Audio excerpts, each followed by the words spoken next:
Hi, there we go. You know we're here. Hello, we're live. How's it going? So I'm Dan. This will be a session of D&D, or NIF D&D. Hope so. The Pirates of Kal'Himaar. It's been a little while, we've missed you. How are you doing? We'll do a recap. We've got a few things to recap that I'll go through after a kind of RP and shopping heavy session last time. And then we'll get into this this crazy Met Gala. But first of all, we'll do, as we always do, and start with introductions with the man who is typically on my left and is looking as beautiful as ever. Only on your left in spirit, and according to the graphics. Hi, I'm Callum. I'm going to be playing Scientist Zaramath. He's a Trek Druid. He did not know what Met Gala Culture was, so he's tried his best. I only apologise. Hello, I'm next, aren't I? My name's Annie. I was nearly late to the session, and I just did a wee that lasted for at least a minute and a half. It was impressive, honestly. But aside from that, I will be playing Nemira, and she's a human warlock. She's neutral, chaotic, and she's got a sick dress for the Met Gala. Is it made of sick, like Lady Gaga's meat dress? It's a vomit dress. Exactly. You know what time it is. It's 5 minutes past. Just stomach acid. If I could turn back Tom. There isn't a bit. That was a bit enough. That was good. That'll do. Yeah. I've been down in coffee at the start of each session recently, but I didn't make myself a coffee, so I'm just going to finish this beer. While Jamie tells you about my character. He is playing Mustela Navalis. He is a small boy. There we go. Jamie is going to be playing Fawaro. Oh no, wait. Okay, first. Hello, I'm Kane. Today's an avocado thanks comes with a warning message. Don't tell the people giving you gifts that you are exposing their gifts on the internet. They take it personally, and then they insist on buying you a gift that will embarrass you. So I told my aunt about an avocado thanks, and she bought me this reed diffuser. I thought it'd be funny if I said she bought it for me because she thinks I smell. Nice. That's pretty funny. Yeah, shout out to your aunt. She ain't wrong. Shout out on Shelley. I'll be playing River Kisro, a Tabakti Paladin. She's got a lot of fine dresses, and I hope I've done alright designing this one. Oh yeah. Hello, I'm Jamie. I'm the antithesis of fun, and I'm playing for. He is the questionable rogue Aarakocra, captain of ship, and he's dressing up what he thinks is fancy. Is that me? Yeah. Hi, I'm Elliot, and it's me, and I was doing the audio test. Everyone sounds pretty lovely. And for today's session, I'll also be playing Garvin Serious Wheatvar. He is a Goliath barbarian, Foirer's bodyguard, and a huge asshole 90% of the time. Ali has one because he's a giant. Yeah. Surprisingly tight, Yeah. really small. Wonderful. Let's not get into that. Again. Last time, you guys, after doing a bit of a foray, an expedition into the Demon Wood to go and hunt down a meteorite that had fallen a month or so ago, you managed to find it and see this strange... Just move your mic a bit closer to you. Right. You're a bit quiet. I was wondering what that was about. With these strange kind of 3 compartments in it and these strange creatures that spoke in deep speech, which quickly assailed you but were short-lived. You made your way back to Tortuga, where Garv was successful in a fight against one of the members of the Blackguard, Zorval, their resident barbarian, and he paid you for passage to Priangos. You dropped him off, heard of some news that apparently word had got around that someone had taken down Rugdouche. You guys possibly getting a bit of a renown, or infamy, depending on what side you're on, of dragon attacks in the Fractured Bog. Yeah. I can't remember the other piece of news that I gave you. That a dock worker suspected to be a member of the Henya had died. It was later confirmed that they were indeed a member of the Henya, and the mask was reassigned somehow. And you guys did a bit of shopping, did a bit of exploring around Priangos, going to various shops, blacksmiths, tailors, armourers, and booksellers, as Mustela signed a contract to, in exchange for the corpse of 49 cats, where he would get 2 books from this fiendish bookshop, and you went about and certainly killed 49 cats in exchange for a book on a dark spell book with some new spells in them, as well as a book on the Far Realm and things from Beyond the Stars. You literally haven't thought about that for like a fortnight, and now I remembered it. Yeah, so I know. Yeah. I was before the session. I was going through my notes. I was like, "What happened last time?" And I just saw the title was "The 49 Cats," and I was like, "Oh yeah." We line aside. Yeah. That's one of the things that like will haunt me in D&D. I think forever. Like there are certain things in D&D that my characters have done that I'm like, why did we do that? One of them is learning the language of Null for one session. So yeah, just why? Yeah, you all did various things in Priangos before being confronted by Blackbeard aboard your own ship in your captain's quarters. As he said, the time has come to propose the job, and that Jinzaram had already gathered Cyphus to take you to the meeting point. You were led through the streets and taken to the Room de Plaisir, and were in a private room in one of the many bars/brothels that they have. You discussed terms and saw that things were friendly but tense between Jinzaram and Blackbeard, and you learned his first name to actually be Arthur. You discussed terms of this job, this heist that would take place at a very lavish Midas party that was celebrating a year of successful trade with Titan's Cradle. The documents had been forged, they just needed to fill in whatever names or personas that you wanted to put on them, and Blackbeard said that you needed some fancy, lavish clothes to fit in, and that he would foot the bill for this. You then agreed that you guys would get a 30% split of the loot, whereas the two pirate lords, Jinzaram and Blackbeard, would get 35%, and you guys would get the first pick of objects amongst the loot. You come to an agreement, and Jinzaram said that he will be ferrying you guys after the heist on his underwater ship up to a point that you determined just near a volcano to the north of the world, where Blackbeard and your ship Sea Razor will be waiting in tow to split the goods. So, over the last week, you guys have been going and visiting various tailors, getting measurements, going to different shops to pick up various strange, weird pieces, and if you could keep your outfits to yourselves for now, we'll get to those when the glorious night does indeed come around. Oh yeah, just to disclose to everyone, I didn't finish the drawing that I was doing of all of them. It will be up at some point, but I didn't finish it, sorry. During that there week's time, I know you guys had just done some shopping, but was there anything else anyone wanted to do that you've not already told me? I've already told you all the stuff I was going to do, so I'm good. Would it be wise to get a couple more bags of holding if we're looting a bunch of stuff? I've currently Yeah, I'll get one. I've got one, but if we, I don't know if someone else wants to get one, maybe. 500 gold Right. for a bag of holding. Yeah, I'd try to grab one, so I'll grab one. Cool. Bags all round. Is there an eraser? All the somewhere? erasers all are behind by that. Munchkin boxes and stuff. Just grab by the Munchkin we have in the corner. Thank you, Warwick. Cool. Yeah, other than just general shopping, all good. Yeah. Yeah, All we're good. good, I think. Yeah, Cool. So eventually, you guys, after getting your various outfits, trying them on, and being happy with them, Blackbeard basically comes to you on your ship on one of the evenings and would request to just the names, the personas that you would want forged onto the invitations that he will have for you when you meet again in Titan's Cradle. So, what names do you guys want for this ridiculous fucking thing? Garv will be going by Matalo. It's a mononym, like Madonna. Yep, of course. Yep, so Garb is Matalo. 4 is going to be going by Wagin Jarth. Why have I done this? Wagin This didn't know we is had the that. reason you did this, is it not? Yeah, sure. Anyone else? I'm going to go by Foloronzo Akanambe. That's just from your list of names, isn't it? Yeah, it is, yeah. Folorunso Akinambe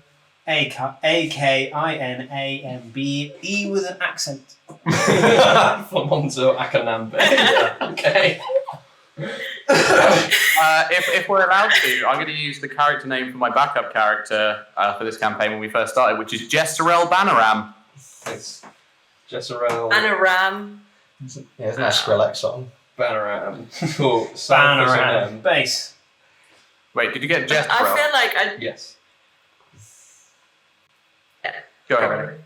Off to you, Annie, our meeting. Great. that's cool. I didn't realise we had to do names, so I'm literally looking at my bookshelf, You don't have and to. I'm going to go with No, I'd like to. This is fun. I'd like to go with, let's see, Roomy. Oh no, yeah, Roomy Ravenhill. I love it. Roomy, Very good. Ravenhill, and Cyprus. Matthew Mercer. Hey. Fuck you and I love you. I can't wait for them to shout us out on their stream as well.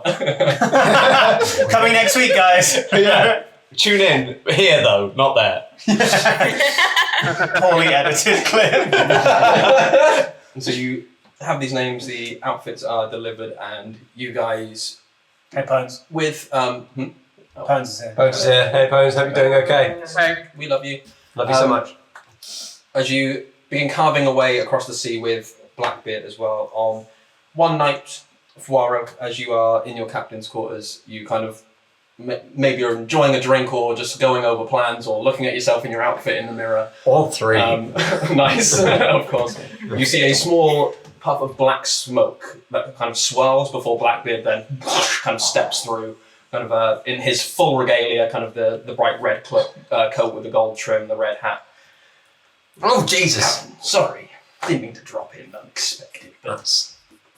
something just before we part ways and have to act like we're not acquainted. Okay. You see as he grabs a small kind of black handkerchief from his pocket and kind of produces it and says, it might be a bit hard to swindle things while you're in there on the down low, especially if you get searched. I'll be expecting this back. He kind of throws it at your feet. Unfold it. If he's giving me the black spot, I unfold it. You unfold it and it comes to like about a 10-foot round circular hole. And then as you kind of look at it, the light catches it weirdly and then it seems to like sink into this hole in the floor. Ooh. As he Nice. produces a portable hole. Sweet. Cool. Maybe I some love a portable. bigger objects in there, but yes, I'll be expecting that back. Yeah, fair enough. Just to double check, that works like the knife in the other campaigns, doesn't it? Yes, except it's just a handkerchief that you like pull out and then you unfold it on the floor. Sweet. And it's done, then you just Scoop shit into it. Cool. so yeah. Scoop that shit. Kind of looks around, kind of looks you up and down as you kind of trying on your outfit and says, "Dash." Oh, thank you. Well, oh, You should. I'm sad to say you won't be able to. You won't be there when you see what it does. no, but I'm sure I'll have a good idea. At least I'll hear the stories. You certainly will. Invitations. You see as he walks over and kind of like just places it on the desk on your side. Ah, thank you. You'll be getting aboard the Bombardier, a Midas transport vessel for nobles. Oh, gross. Indeed, but you'll be travelling with mainly cradle folk. So. Ah, Party bus. that's good. Is there an open bar? Not sure on the boat, maybe, but stash a few bottles just in case. Good plan.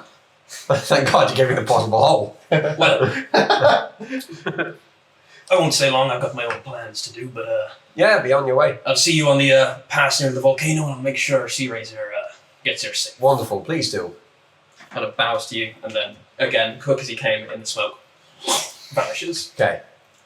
If I can hit that fucking wall. Yeah. That's actually how he casts spells.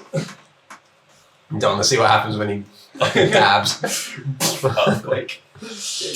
Cool. I'll undress and let everyone know what's doing, just in naked, I guess. What?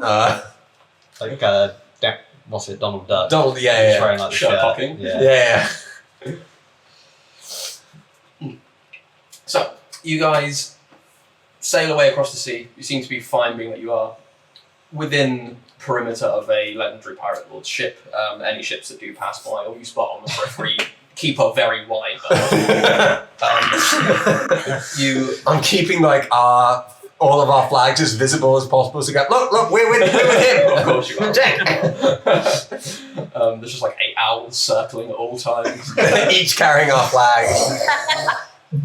Handing flags out to any nearby ships. You eventually make it into Titan's Cradle, and as you see his Blackbeard ship kind of pulls off to the index ward, the large kind of where the large library is in the top portion of the finger, and you guys pull up to the ring ward, the merchants district. You pull see it up. hustle and bustle. For you do see, safety, I'll make because our flag can be turned into like Midas flags. Yeah. So I'll turn them into that for. Cool.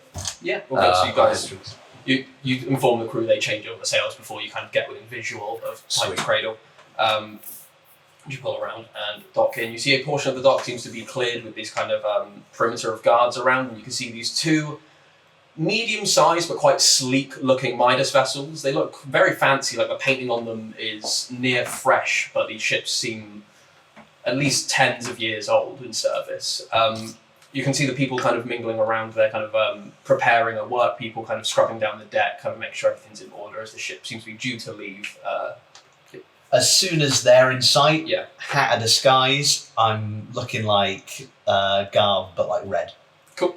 Just like complete shift of like colour tone. Just On Blackbird's instructions, I scuttle off to an off license and just pick up a couple of bottles. Nice, yeah, easy enough. Yeah. Bargain bin. Uh, 2 gold, I'd you get probably- a couple of bottles. Nice. Yes, I'd probably start chalking in the black stripes as well, so I'm just a black cat now. nice. Ooh. I like it. Nice. I'd probably use Mask of Many Faces to just make myself into a different kind of woman, I guess. Cool. So you just change up. She looks like me. Let's say she looks like me. Cool. Hey, how did you make Garv red? I have hat of disguise. Oh, cool. That's what I bought with my Blackbeard money. What's the equivalent of like bleach? Mastella's going to make his hair white. Lemon Yeah, juice. there's magic stuff that you could do. Yeah, I'm sure. Mastella would just like lemon juice his hair. Easy enough. Take some of Nowhere's piss. Why his? Parade why. era. Like platinum blonde Jared wear. Yeah. Hell yes. Therefore, I just puts on some relatively fine robes. They're not his dress suit, but he's just like he's looking fancier. I'm going to bleach my eyebrows as well. Just sheen blonde like silver. Of course. All good. So you guys Gareth eventually. has puts a shirt on. No! Who's that? Kill him! So Clash like nervously pulls his guns out. No, you fools! You've caught their stunt doubles. But yeah, you see that these ships are kind of getting ready to leave. Unless there's anything particular you'd like to do in the city, we can jump to when you guys board. Yeah, let's do that. Let's jump on. So you all begin boarding. You see as 3 notable figures seem to get onto your boat, and one of them, Nem, you actually recognise that you've seen before in Titan's Cradle. You see a rather large Goliath gentleman, stone grey of skin, in this long kind of fur-lined coat that almost hangs to just underneath his knees. Very nice kind of ruffled blouse almost shirt on, made of very fine silk. And you can see he's just adorned with very thick, chunky rings and bracelets. This is a figure you saw having a private meeting with that small kobold maybe a few months ago. Oh yeah. You see as he walks Like on... the one that was talking about the book. A book was handed... I don't think you heard what they said, but a book was handed over. He was in the room. Cool. Yeah. You see to one side a smaller figure, a dwarven female, almost completely shaven of head, that has this kind of like light red fuzz that seems to be growing back in. She has a couple of tattoos across her neck, but otherwise is dressed very smartly. You see she wears mainly kind of masculine clothes, kind of pants with a shirt and a couple of kind of nice rings and a gem around her neck. She looks kind of quite lively and joyous. And the third seems to be a human man, completely shaved of head and face, walking quite reserved in this long robe, seems to have a couple of bags to one side that are being dragged along behind him by some kind of serving boy as they walk on. You would certainly recognise the Goliath as Baldarian, who is a council member and the leader of the Merchants District in the city. You see as they kind of like walk on, kind of look around, say hello to the captain, and then kind of get ushered into their private quarters. Each of you would have private rooms with 2 people per room as well. Cool. Sweet. As we board, my first layer of disguise is. Cool. is What does that going look like? From what you can tell as you see this figure approaching the ship, is a 10.5 foot tall, just being of pure reflective silver, just completely amorphous, kind of very muscular, sort of masculine, kind of chest and torso, but like just a smooth, just silver giant strolling towards you guys with just deep black eyes, no other real kind of discernible kind of features other than just kind of a basic nose and mouth kind of on this kind of reflective face. You see as you begin to Guy out of Deadpool. I just, as people kind of look at me, I just kind of like put my hands together and just kind of bow kind of solemnly at all of them. Christ, amazing. I'll walk up to introduce myself to the captain. Like, all right,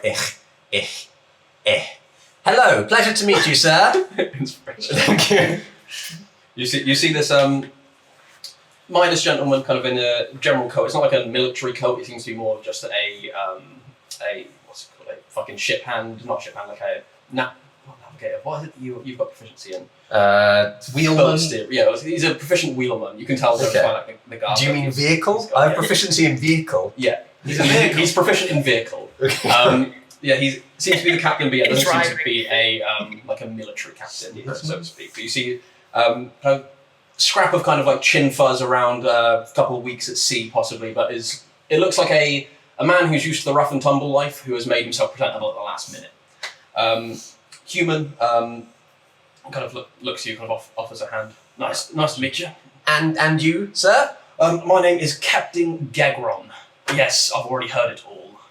Pleasure, I'm Wagon Jarth. Wagon Jar. Yes. Fine name. And thank you, sir. You'll be the one transporting us? I will, indeed. Wonderful. Oh, was that it? Yeah? Unless you got anything else. Well, if you recall... Oh, is there an open bar? There is not, but we do have refreshments. If you do require them, we can provide. Just let us know what room you're staying in. Cool, yes, thank you. As I walk away, I check the invite, see if I have a room number, or... Yeah, so you'd be shown to your quarters in the ship. And Okay, you'd be backing up with either one of these or someone at random if you didn't want to be with anyone. I'll leave it up to chance. Cool. Cool. You get paired up with Nem. Hey! Sorry, Nam, I snore. I'll You scared? You scared? I'm gonna look to bunk up with Scythus. Cool. Easy enough. That's good, because I was going to look to bunk up with you. There we go. Hey, Miss Stella. Yeah, I'll go a river. Okay. No, that was my intention. Good. Me too. You will set off on this 16-day journey across the seas, headed towards the destination of Kal'Himaar Cerulean. Anything you'd like to do on this time, as the boat is generally quiet? There are people talking, but they seem to be mainly staying in their groups of merchants or traders, the circles that they know. I didn't realise we were going to be travelling with these guys as well. I would have bought more clothes in that case, if that, yeah. Yeah, of course. But, Quite a few daytime apparel. yes, absolutely. All of it's white. Naked silver for most of the journey. Yeah, for just a nice sort of ruffled sort of like suit. I will attempt to engage Nem in all sorts of fun sleepover games while we're in the same room. Whether she goes along with, that's another question. Or I was just like, so you want to talk about boys? Who on the crew do you have a crush on? Tell me. Go on, between friends. I don't really have a crush on anyone, Captain. I'm not going to lie. I'm not. That means it's you. Oh, it's me. Captain, I did want to ask. Does this make me your nocturnal bodyguard in a way? I'm okay with that. Yeah, I can. Okay, so what's your rate? Half of any money I make while you're on the job. Okay, no problem. Sounds good. Mm-hmm. The birds got to stick together. Certainly. Hey, Scythus. Hello? What do you know about healing and stuff like that? I mean, I can do a fair bit of it. I've just filled this. You got anything in mind? Yeah, like if I were to for example, hypothetically, if there was to be something in my arm, in a hole in my arm, would you be able to then make the hole no longer a hole over that thing? I'm going to cut a hole in my arm and put something in there, that's what I'm saying. Okay. I've never done it before. I'd be willing to give it a practice go. Okay, and I'll just slice down the Oh. length of You see Yeah, his my arm. you see his gun says, yeah, right, and then just cuts open his arm. I'll just Jimmy Fames' razor in there. Nice. You took his razor? You fold it up so it's quite compact. You see as he kind of pushes in amongst the. Oh, that's And I'll just kind of like Slap pinch my the skin hand together. down on his wrist. Cool. I'll slap my hand down on his wrist, and let's hope that I've got cure wounds prepared today. So- I don't. I feel like you should just melt the skin. Hey. You do have the firebug. Healing spirit. Cool. Sorry, Carl, they probably should have thought about this. So I summon Xanadu the water horse again. Oh, I'm just Xanadu! Scythus, Heal him. you see that too, right? Yeah, no, that's me. I summoned a horse. That makes a lot more Horse, sense. go stand in it. It's not just the razor in my So- arm. Scythus, I would like. I was going to make it a medicine check, but as you're using your spell casting, could you just make a straight wisdom check for me? And Garth, could you make a constitution saving throw just to see if you can force your body to accept the foreign object under your skin? Hell. Oh, that's not bad. That's a 19. Natural 20. Hey! Yeah! Oh, It's bloody as fuck, and you guys spend a bit of time afterwards kind of cleaning up the blood to get rid of the trace in the room. But yeah, if you feel over your arm, you have a slight bump as you now have the folded Fames' straight razor in your forearm. Oh, thanks, Scythus. Night. That's a problem. Are you just going to keep that in there? Yeah, why not? Okay. until the moment he needs to get it out. Yeah. Well, I can see of no medical reason why you should not keep that in your arm. I'm glad. I'm only a druid, I'm not a full cleric, I've not got a clue. Scythus, my bones hurt. I can't cure bones. They're janging Scythus. What do I do? I think a storm's coming. Yeah, that's pretty much all I wanted to do. Cool. As you're kind of That was fucking darling. as you spend a few days kind of walking about deck, eventually I get through all of the alcohol that I planned with in the first day. Fucking sober for the rest of the trip. Nem's just looking after you. There's a point where you're on deck, Metallo, and you see as the other large Goliath kind of catches your eye and seems to be looking at you, kind of beckons you over. And start walking towards him quite very, very slowly. Cool. He kind of sees you walking, kind of looks off, and then just walks the rest of the way. Not seen you before, friend. I'm usually aware of most of the merchants that make a lot of money in ports, but I don't think we've met. I remember such a reflective surface. Maybe you don't remember me, because when you look at me, you're looking at yourself. Make a deception or persuasion, I guess. I think they're the same. Yeah. That's not a good one. That's a 6. Do you want my inspiration? I've got one of my own. I'll Hey. use it. That's Hey. slightly better than 13. He kind of like looks at you. What are you trading? Metal.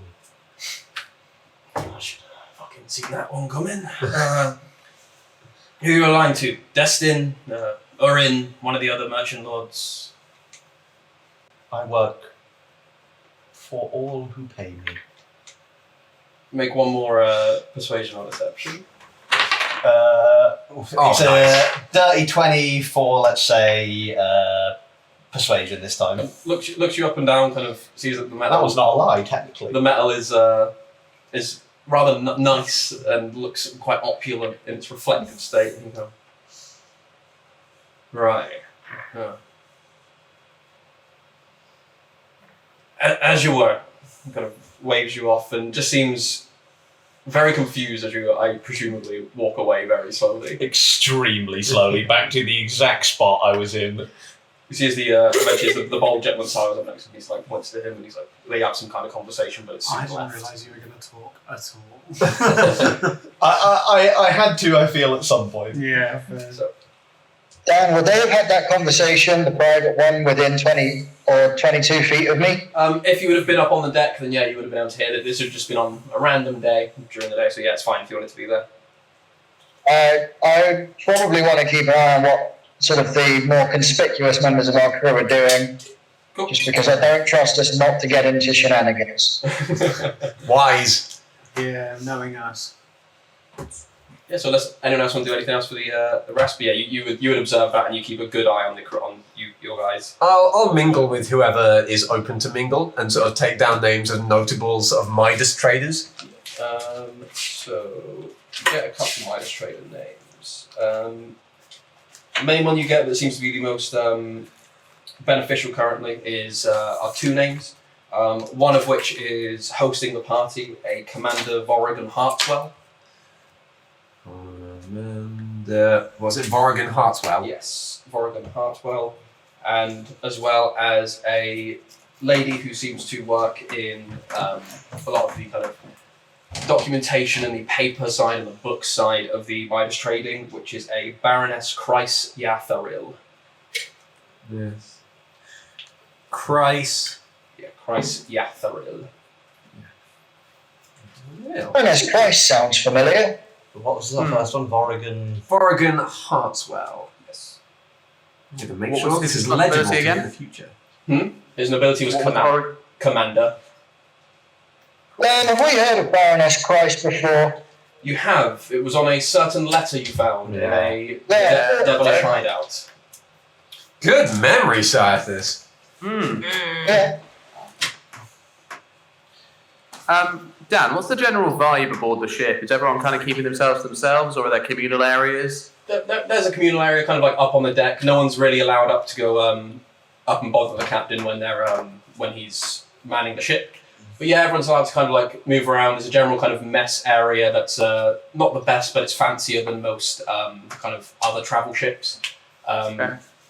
But yeah, as you mingle, you see that some people are kind of open to talking, some of them very much staying in their circles. You get the sense of these are various kind of either trading clans or trading partners that have come or been invited to this party. With Christ being mentioned, I want to just keep a lookout for anyone that might have a tattoo or a badge of the Midas faction. Cool. Make a perception check. Perception, 23. Nice. You look around and you have like a good chunk of days to really take everyone in. So you do know each crew member that works for Midas, and you see that the officers, the captain, and the crewmen, none of them seem to have the strange little Asmodeus badges on them. Good. Anything else for the journey? Nope. I don't think so yet. Not if everyone's kind of keeping to themselves. So we're just going to lay low. You sail through, and some rickety weather on some days, but very clear on others, as you do indeed get to make it to Kal'Himaar Cerulean. You begin to arrive in the afternoon, 5-6 o'clock-ish, near to the start time of the party. As you're about 30 minutes out, there's a ding and a crier, "Pulling into port, everyone get changed and ready, the party will be shortly." You all, hearing this, retire to your rooms and begin to get changed and prepare yourselves in little various ways. As you all come up on deck one How by much one, time was that to get ready? 30 minutes. That's not enough, Dan. Fair. That's how long you got. You have this amount of time to get ready. It's However much you you need. have however much you need. Piece of That's string. I'll work with half an hour. Guard was in the chair at 8 a.m. You all eventually begin to come up on deck, and if you would all like to roll initiative to see in what order you guys make it out onto, Do I get my usual advantage to initiative? Oh, I'm not doing it. if you want it, yeah. Oh, go on. So Garv, I got a 15. 15 for Garv. Yep. Fwaro. I got 11. 11 for Waro. Musty. 17. 17 for Musty. Nem. 6. 6 for Nem. Scythus. Diva. That is 11. 11 for Scythus. And last but certainly not least, River. 6. 6 for River. Oh, sweet. Waro and Scythus going up together, and Nem and River going up together. Fuck yes, you know the girls got ready together. So, seemingly the first of the group up on deck, Mastella Navalis, or in this case, what the fuck was it? Foloronzo Akanambe. Describe your outfit for this. What you guys, the Met Gala of the Midas World. So already like bleached white hair, white eyebrows, but like long golden stripe that just goes across his eyes, like painted. White lenses in his eyes, so just completely sheen white eyes. A white top that cuts off just around here, around his Just below the nips. just below the nips, Nice. but has an amazingly huge like ruff out on the chest, sleeveless, long. His skin's pretty white anyway, so he'd be white, like pretty white, but gold like paint in like spirals down his arms, wristbands on both hands, like rings adorning each finger, and slightly higher than waist high trousers that go down into flares, and high white heels. But everything that he is wearing is made of silk, and he has a golden headband as well. So he's got the golden stripe on his eyes and the golden headband with an eye embedded in the top as well. Nice. Look around for your crew members. You see a lot of nobles here dressed in very nice finery. Some more extravagant than others. Others just sticking to the kind of normal formal dress. And you get a couple of looks. You see a couple of people kind of looking and being like nodding at the outfit. You begin to hear a couple of heavy footsteps as Metallo comes up. So you see first there's this enormous silver head comes up from wherever aboard the ship, and kind of in addition to the already kind of silver action man figure that he's got going on underneath, you see he's now dressed in a beautifully perfectly white toga, very skimpy, very short. Like if he had anything down there at the moment, you would see it would probably be kind of just concealing that. Kind of gold trim, a gold belt, knee-high kind of Roman centurion sandals, also gold, and a golden laurel wreath kind of balanced on his ears, kind of going around his head. And just kind of all the facial features that were kind of black before, also gold, just kind of got gold lips, gold eyebrows. The eyes are still this kind of like deep black, and kind of like the faintest outline of kind of like a golden nose on his forehead, and just kind of strolled very slowly up to the top deck, hands kind of pressed like this. Excuse me, Metallo walks very slowly up towards you. Kind of as I see Akanambe. I'll take a very deep bow as well in response. Nice. And coming up, meeting in the hallway and coming up together are both Waro and Scythus, side by side. Decide amongst yourselves who would like to go. After you, Scythus. Great. So Scythus has got his hair curled up and puffy on the top, and then he's braided and slicked it back on both sides. He's not wearing a shirt anymore because they are restrictive. The jacket that he's wearing is stupidly ostentatious. It's kind of a harlequin pattern at the front with what looks like waves and seaweed going down the side. It's mainly black and blue. Some of the waves are red. And then as you look at it a little bit closer, you realise they aren't wave patterns, but they're tentacles. And as Scythus steps slightly further in front of you, Waro, you'll see that the entire back of the jacket is just covered in tentacles that are reaching up, way up to the back of the neck. And they actually go into the slick back braids that he's got in his hair. And you see that the entirety of what he's going for is just tentacles fucking everywhere. It's your favourite Japanese movie. Excellent. Just behind him. He's just wearing plain black trousers and like basic sandals. Everything is all about the patterns on the back. His eye makeup is really dark around the eyes and goes into white patterns going up towards the hair. He's got black lipstick. Black lipstick. Okay. Yeah, that one. On his upper lip, but only one little line on his lower lip. Oh yeah. A little Cupid's bow. Yeah. Cool. So Fuaro, when you meet him in the hallway, Sarthas, he looks like he's just wearing like a nice dinner jacket with bow tie, but in like Venta black. So like the deepest pitch black you can imagine, just soaks up light. But as he steps up onto the deck and everyone gets a look, you realise this whole time he hasn't had wings, and he unfurls them to reveal that they are the suit. And underneath, as he pulls them out, you can see on the inside of his wings is just a pattern of galaxies and stars spinning, which is also matched on the long, almost tabard-like toga he's wearing, which just goes down to the floor.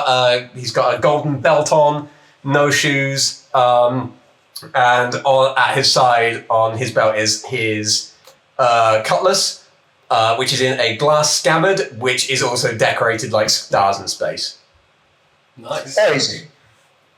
So as these two very handsome gentlemen walk up and join the two of you on deck, both Wagin Jar and Matthew Mercer. And then Pairing to end all pairings. bringing up the rear, the ladies of the group, both Nem and River, again amongst yourselves, choose who would like to go first. Okay. Yeah, I'll go first. So River has got rid of every stripe.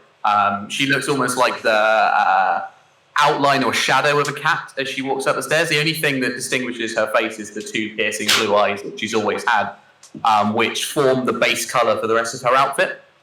So she's wearing a floor-length dress in the exact same shade as her eyes. The top of that dress sort of plunges down almost to where her navel would be, and is kind of edged by this sort of bronze-coloured piping, which is matched by a waist belt in the same bronze. Over the top of that dress is sort of a white sheer silken shawl that also drags down to the floor, and a large headdress in the shape of a moon behind her head that sort of frames her head in a crescent. As she comes up the stairs into the light hits both the moon and her shawl, and you realise that the shawl and her moon are embedded with sort of reflective materials that makes her shawl shine like the night sky, and her headdress does as well. And she just sort of like nods her head to each of you, and then winks at a couple of the gentlemen around the room, and then joins you. And finally, okay, so Nem is, so we'll go head to toe. So she's wearing a headdress, which is like pure black, with some kind of like gold jewels around it. It looks a little bit like Queen Elizabeth's like royal jewels, you know, the Jubilee crown sort of thing. It's got like these big sort of webbed legs coming up across it that are all made entirely of feathers in this wire, like, so about 4 or 5 of them, just making it a really big. Moving down, she's got like a chain coming from her headdress that like dangles around her chin, which is gold like chain. She's got these like sort of spherical golden earrings hanging down like this, which come down there. And then onto the dress, it's a floor length, fully black sort of gown. It's made entirely of black raven feathers up across and around the shoulders and across the bodice. They've got like a purple green sheen sort of thing going on. And then around the waist, just before the dress, before the skirt, is like an almost chainmail, but like it's like a corset, which is black, but it's got golden like sort of chain link around the corset, around the middle. And then the sleeves are like down to the end of her wrists, and they're again just raven feather with this purple green sheen, as is the dress, which is kind of like levels of chiffon, like black silky chiffon, and then topped off like at the end with raven feathers all around, and that goes all the way down to the floor. It's really big and poofy sort of thing. Oh, we're fit. You can all have a point of inspiration for the effort and energy you put into Is it your stackable? Yeah, go on. Yay! Feeling nice. It's a cool Met Gallery session. You all come up kind of look at each other and kind of taking each other's outfits and are like, yeah, damn, we're a fucking fly group. Upon spotting the Stellas, Fuara spends most of his time in like the Venta black suit just near him, so we're like white and black next to each other. It's like, yeah. You all kind of look and kind of take in each other's outfits before eventually your eyes peer off to the dock that you're actually parked at. You see that you are at your destination. It's a small island. There's a rusted jetty and there's a strange man there. You hear it.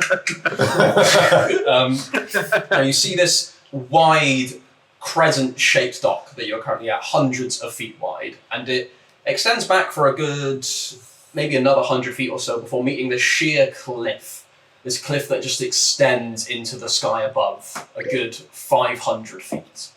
You see a switchback staircase that has been meticulously carved and symmetrical on either side that crisscrosses and goes back on itself before meeting up at a plateau on the large, large side of the cliff. You can't see past the cliff, however, as on top of this 500-foot cliff, it was an even more impressive 500-foot raised stone wall that seems to block any vision and seems to be a very good vantage point as you take in the various lines across the wall, the parapets, and the many guards that seem to be patrolling it. Scyther should be the only one that could pick up with your passive perception various ballista and a couple of cannons mounted on the walls at the top as you kind of begin taking this in, and a couple of lifts as well that seem to transport goods up and down this huge vertical incline. I'd probably point out the ballista and stuff to Garv, who I'd be walking next to. Do you think he's compensating for something? To quickly retcon something I would have told everyone beforehand about the portable hole, and if anyone wants to put stuff in there, you can. Cool. Can I put my rapiers in there? Cool, Stella's hopping in. We'll keep it. You got 10 Yeah, minutes. put your rapiers. Cool. So you Yeah, I'd have put some bits in there. I'll put the anchor in there. Nice. Cool. And my pistols in there. Well, all of them. All of the pistols. They'll all be in there. So it's a weapons store, basically. Pretty much, yeah. It's our arsenal. They're that scene in the Matrix. We're going to do that, but in a hole. Yeah. I need guns. A moderate amount of guns. It's a little armory. And an anchor. Maybe 3. You guys all see kind of take in this site, see the heavily guarded kind of dockyard, and see a couple of ships that kind of parked nearby. But it's a fairly sparse dock for what this settlement is. You wait a little bit before you're allowed onto the shore as you see as the 3 leaders of the Titan's Cradle sect kind of come up. You see the shorter dwarf lady, again in more masculine clothes. She seems to be wearing almost like a completely kind of black, almost pinstripe suit by the looks of it. Sleeves kind of like rolled up to the elbows, and you can see these tight but rather thick bracelets on, again with even more fancy jewels across her fingers. See her hair kind of, no, her hair was short, never mind. It's still short. You see, she's dressed almost like I would imagine a mobster, like a kind of 90s, 30s, 90s, 40s. Nice. It's like cracking her knuckles, Kingpin. Tommy gun at her Yeah. side. Yeah, she looks like a kind of rough kind of Trilby? dwarf, but is dressed very nicely. No hats, unfortunately. She's not that brushed up on fashion. You see, coming up beside her is the human gentleman that was to the side of the Goliath in this long, quite tight, shimmering purplish robe. You see as it goes up, and it is quite tight. You see he's got a bit of small bit of a belly that it seems to cling around, and as his arms are folded, you see the neck goes up tight and then blooms out into many rose-like petals that are all purple and bright red on the inside, with his small, bold head like the bud in the center of a flower. Is he showing Dom? He kind of traits up. No, he's not actually. It seems to hang from the waist and then cover up any kind of Shame. kind of dong. Try and get lucky if you want. And then coming in. Oh, just interesting. Find out. Right, Carrick. Coming in behind him is the large Goliath figure. Again, lots of jewelry, but less than you saw him last. You see that he too is wearing a toga, but this one of glimmering, shimmering gold that just seems to reflect in the flame light that seems to be just kind of lighting the deck of the ship. You see he's gone for a bit of a Gilgamesh vibe with these thick braces around the arms and the neck and portions of the kind of leg and the ankle as well. As he kind of like walks out, you see as one of the dock hands kind of waves up to him, and he kind of nods and then kind of waves his hand, and you see as the gangway is lowered down and everyone begins making their way towards Kamor Cerulean.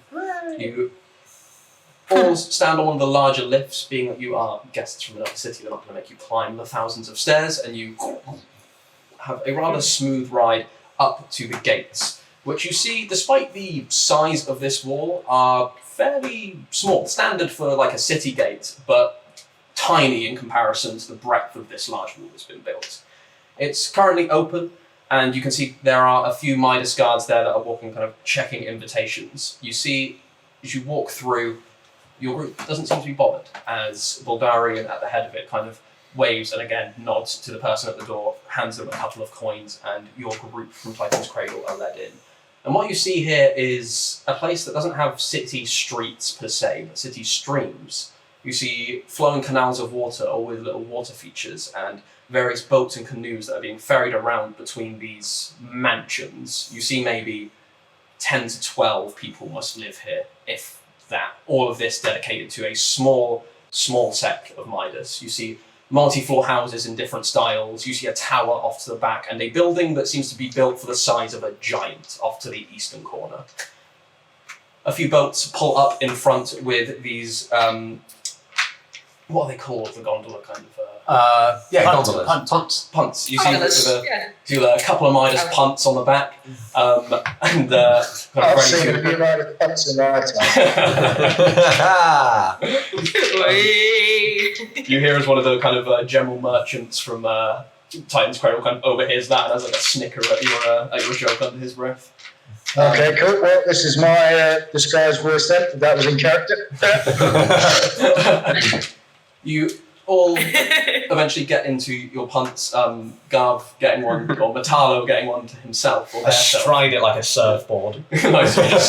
But the guy doesn't seem to say anything. As he just I goes, stared directly into his eyes the entire time. he's just trying to like avoid like looking at you. I am like actively trying to make eye contact He's, as much as possible. He's visibly nervous.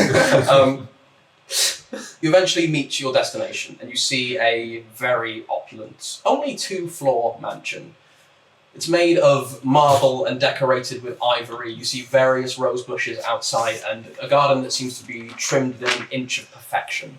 You see these pillars and stairs that lead up to this wide terrace with these huge wooden double doors that are currently just pushed in open.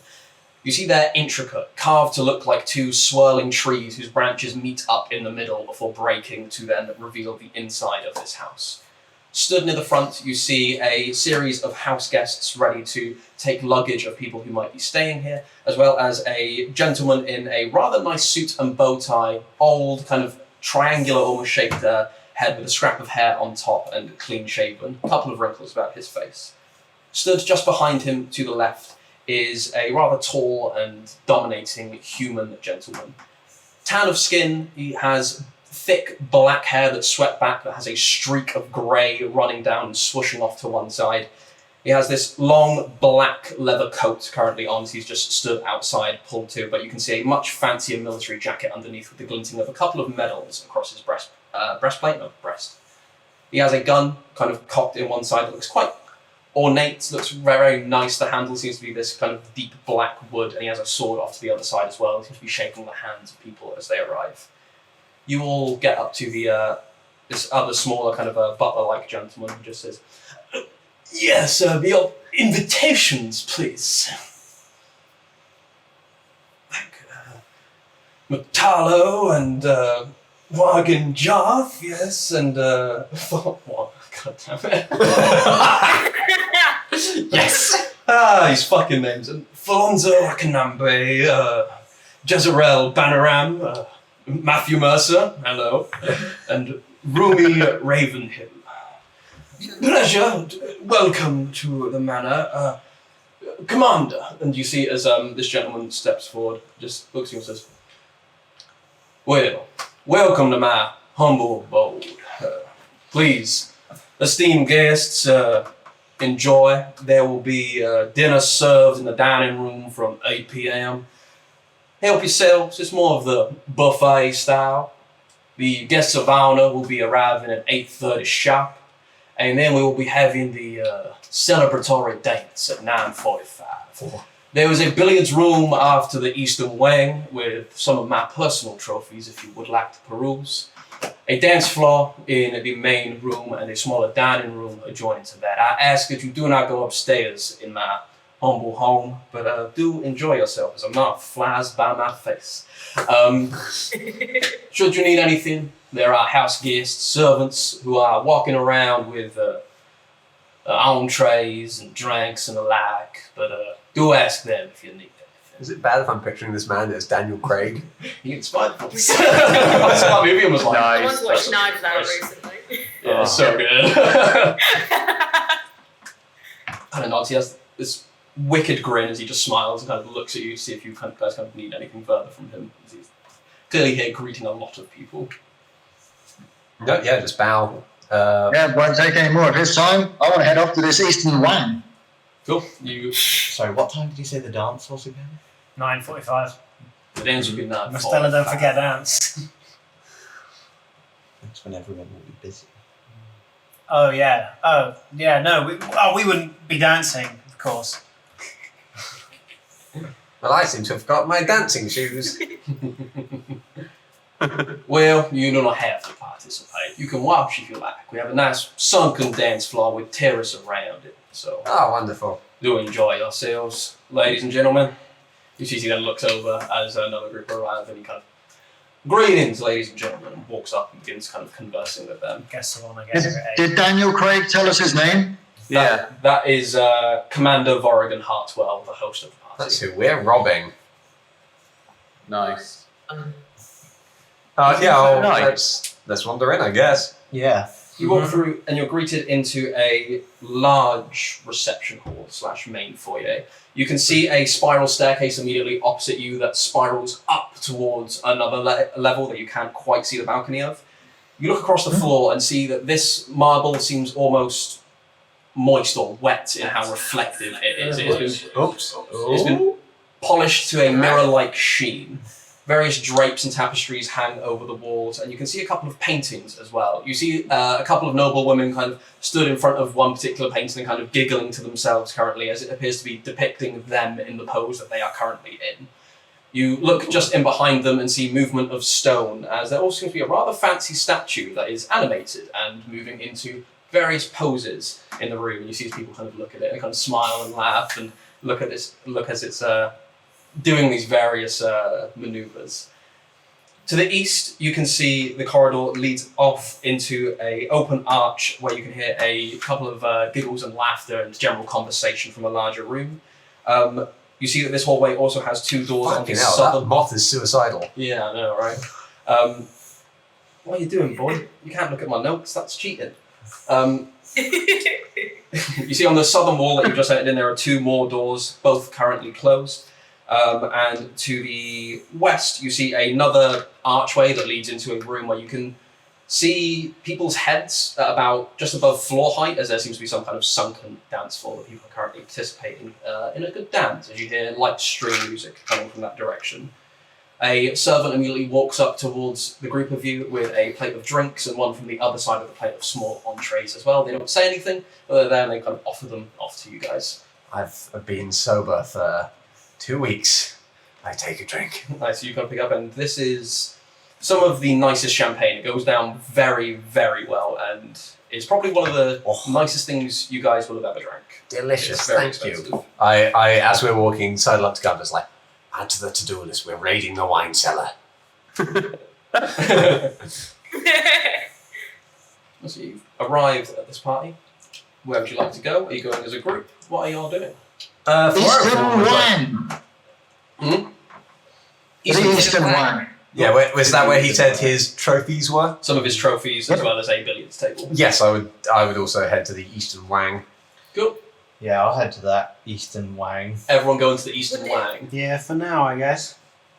Yeah, for the moment. No, I feel like Just it go would be worth like splitting up at some point. But if everyone is going there for now, then yeah.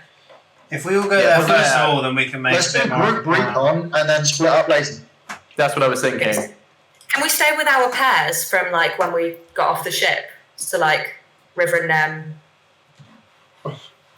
Am I gone? I'm up there. Just that pair, stay in that and pair. Scythus and me and Gar will go Just stay with my separate. girls. I'm very okay. Yeah, let's do it. So you all walk into the eastern wing. You see, again, a large room about 60 feet long, about 40 feet wide, dominated in the centre by a large billiards table that apparently two gentlemen, one a Midas officer, the other seems to be a merchant of Titan's Cradle, currently about 3/4 of the way through a game of billiards. On the eastern wall, there's a roaring fire that a couple of people stood around and just kind of having some light conversation. You see nice kind of paintings around the room, shag carpet underfloor, and the eastern wall is entirely covered with various mounted heads of beasts and monsters and various nasties that you may have seen, some that you haven't. You spot a hook horror that you fought before, just kind of placed and Fucking hell. Jesus. Oh I can see it. No, I can There you go. That fucker's like a zeppelin. Yeah, Jesus. He's in the mansion. Do we have a glass? I'll fucking catch him when you go. Continue, Dan. Yeah. Some fucking moth. I get it. You see this wall of various mounted heads of beasts. You see kind of the more mundane ones of the world. You see bears. You see a couple of lions or tigers as well. But then you also see a young dragon. You see a head of, like I say, a hook horror, an owl bear, and just this consortium of What dead hunted flavour of animals. dragon? Blue. Ooh. It's got the kind of central horn. But yeah, you see as a couple of people kind of like look at you, they kind of look at your outfits as you come in, as you see theirs as well. And you see they just kind of go back to their conversation. You also see on the perimeter of the room, mainly the north and southern side, there are these large, lavish couches and reclining seats for people to just kind of come and sit and enjoy themselves in. Cool. Have I seen any Tritons yet? You have not yet. Oh, racism. Tabaxi? No, you wouldn't have seen a tabaxi yet either. On my way in, did I clock anyone guarding the staircase to the second floor? Yes, sorry, I should have mentioned. There are 3 guards stood across the kind of bottom step. There's also a north lobby just there. There's also a guard stood in front of that door, just come off the north lobby. Sweet. There doesn't seem to be a guard posted in this room, but servants every now and again will come in and bring a round of drinks or pick up some glasses or whatever. Wonderful. I need to go to the bathroom. Would anyone like to join me? Yes, I feel like I shall join you. I only just clocked that Foire is just scouse bloody Richard Iowati. Oh god. Don't do Richard Iowati dirty. Dirty. That's good. And Garm's just South African Chris O'Dowd. Oh no! Who's Jen? What? You guys think IT? Oh yeah. It's alright, Nem's Noel Fielding. You're right. Golf the boss. Oh my god. God. Stick some Bainbridge. Yeah, I'll say to perhaps one of you should ask where the bathrooms are, as I don't have anything. That's fair. I'll grab a guest. Yep. Violently as they pass. Excuse me, would you happen to know where the bathrooms are? There are 2 off of the one off the south lobby that just leads into the dining room / living room, and then there is a door just off the north lobby. There's a guard just posted outside. The bathroom's right next to him. Wonderful, thank you very much. Peace be with you. And Yeah. also with you. With your voice. And with you also. Has there been like a educating Fawaro sort of thing, like educating Rita? Not that anyone else has been involved in, it's just him. He basically goes to bars and listens to people talk who aren't scouts and tries to replicate it. He is banned from most bars at this point. This is Garb doing an impression of Blackbeard. He's just bad at impressions. No. The ladle from Titan's Cradle must not be in the cradle. You try. I was close. I'll head to the one with the guards in front of them. He sees he's just stood in front of this door. There's another door kind of at an angle to this one, and that seems to be the bathroom. He's stood in front of another door. You'd actually see just over his shoulder inscribed on it is servants' quarters. Okay, cool.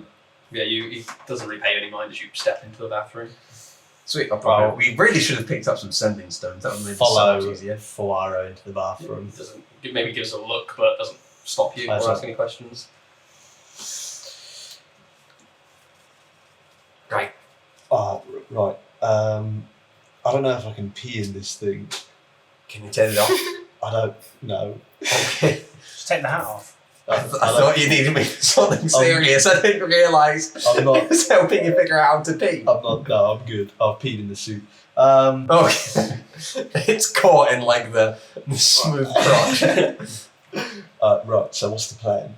Yeah, well, this dance seems like a good time to hit up everything. I was thinking the same thing. The problem is getting upstairs because there's several guards. Does anyone know how to teleport? I don't. Okay. And I think it's only us here. Okay. We've got Sciathus with his pass without trace. That'll help. River has Misty Step in front of you. River has Misty Step. I've got Misty Step and invisibility. Perhaps if one of us was to make some kind of diversion, It's not a bad shout. I could bust some moves on the dance floor. Oh, that's good. Boss some moves and injure people. That's kind of going against the vibe I'm going for here. True. This is like a very... Wouldn't busting moves be against the vibe as well? You don't seem to move much. Moves bring people together. Doing the I robot. like it. Alright, I like that. Mr. knows invisibility, so he can do stuff. That'll be useful. I've also got a bit of a surprise. I don't like that. Oh, I'm scared. And I'll leave the bathroom. Well, we haven't come up with a plan, but... Right, yeah, what's the plan? I know, you walked away. Right, so I'm going to bust some sweet moves. Yeah, I think that's all we got. I step into the bathroom and just hear those two in one of the stalls. I walk in and okay, so I'm going to bust some sweet moves. These aren't stalls. It's just like one toilet. Oh god! But you guys are just kind of like both in this kind of in this and bathroom. the guards watch us all walking. Yeah, that's why he kind of gave you guys a funny look. Oh, we've misjudged this situation. I stroll back out and look at the guard and just say, I was unaware someone else was inside. Okay, so it's me and you, Mustela. You got any No, plans? I haven't gone in. Oh, have you not? I thought you There's came one in. cubicle, dog. I didn't realise. What? Yeah, no, I didn't go in. Alright. I alleviate myself Nice. and then leave again. Oh, we've lost Andy's count. Cool. So as you guys go off for a conversation in the bathroom, as the rest of you stay in the billiards room, is there anything you'd like to do? I'm going to take... Go ahead, Mr. I've got to wait for my partner in I'm going crime to actually come go back to the bathroom. Well, if those guys have gone off to the bathroom, then I'll probably scout out a little bit more. So I'll head towards the room with the sunken floor in it. Cool. I basically just want to scour the first floor for guards. Cool. So you see, there are a total of 4 guards in the main hall, and you do see there are a couple still walking around as well. Like this place is, for a party, does seem to have some guard presence. Anyone who would go with you as well as you walk off into the western room, you see this large kind of what was maybe once a living room, but has now a 7-foot sunken dance floor of complete marble. You see a couple of people are currently dancing on it, and to one side of it there is a band currently playing various string instruments with this very nice and light tune running through the air. There's a bay window off to the eastern side. It seems to have some kind of like light seating in there that people are currently occupying. And you see opposite the sunken floor, this on the ceiling, another sunken portion that's rimmed by this gold kind of skirting and is an entirely reflective mirror that seems to create this double image of the dance floor if you were to look up into it. And you can see the people as if they're dancing on the ceiling. There's a very nice feeling. Very good feeling. Very nice carpeted, kind of 5-foot wide walkway around the entire perimeter of the dance floor and stairs that access it on the eastern and western side. There's a large archway that also leads northward into what looks to be a dining room dominated by a large table. Dan, can I have a look up at that mirror? Yeah. And then look down at the dance floor? Yeah. Is there anyone on the dance floor that doesn't look how they do in that mirror? Go ahead and make a perception check. Oh, we're out for vampires. Oh shit. Perception is 21. 21. You look up. You kind of need to get a couple of different angles because it's kind of recessed. You can't see everyone on the dance floor from one position. So as you kind of do a stroll around, taking in the room, you can see the 5 people that are currently dancing are indeed reflected all up, and they seem to appear as they do. Cool. Hoping for more of a test fall than 5. That's what I've got. No worries. Cool. I'll continue my wanderings. Cool. You begin to wonder who's going with Scythus doing a wander around. I'll join in for that. Cool. You then walk up northward into a dining room. You see a room that is dominated by a large, grand wooden table. You imagine it was carved out of one huge piece of wood meticulously. Very nice flares on the legs and the sides of the tables. Currently has a very large kind of tablecloth stretching from end to end with candles laying down the middle and a large chandelier hanging above it. Currently there aren't any food on the table, though there are drinks on a table to a side. But you have been told that they'll all be served at around, what did I say, 8, yeah. There's a door to a fireplace on the northern wall. Just next to that is a door that's currently open, and you see a couple kind of walk out of that room having just been in there. And then immediately to the right of that door is one that has the words "Stay Clear" kind of engraved into it with this rather nice golden paint, and a guard stood just next to that door. You see as a servant kind of walks out with a fresh tray of entrees from that, and as you glimpse in behind it, you see it's a pantry or kitchen of some kind. Can we go to the fun parlour? Yep, so you go on up to the fun parlour. You see this is quite an intimate room. What was once probably a sunroom has had these thick, heavy purple drapes around the entirety to see almost kind of black out the room. And there's a dim light coming from a chandelier above that doesn't seem to have any flames, but rather crystals that seem to lightly glow and creates this nice, dim kind of intimate atmosphere in this room. You see various cases, thick glass that are heavily locked, some displaying suits of armour. You see 3 suits of armour all made of platinum and gold and intricately woven and detailed and very ornate. You see a couple of paintings. You see in the centre of the room a large marble slab. As you kind of peek up and look into it, and you would have to probably go on the tiptoes to view this, you see that this is a meticulously carved map of the entirety of the material plane. You see where the edges of continents and waters have been chiselled away and gold has been poured in to fill in this nice shining map. You then see these grooves on the sides with these metal struts, and you recognise this. You realise that if you were to move these struts and place them up, it would work as an orrery. Oh, shit. You also see in this room a number of jewellery cases with very nice kind of jewels that you could inspect further if you wish. This is the room we got to hit. As well as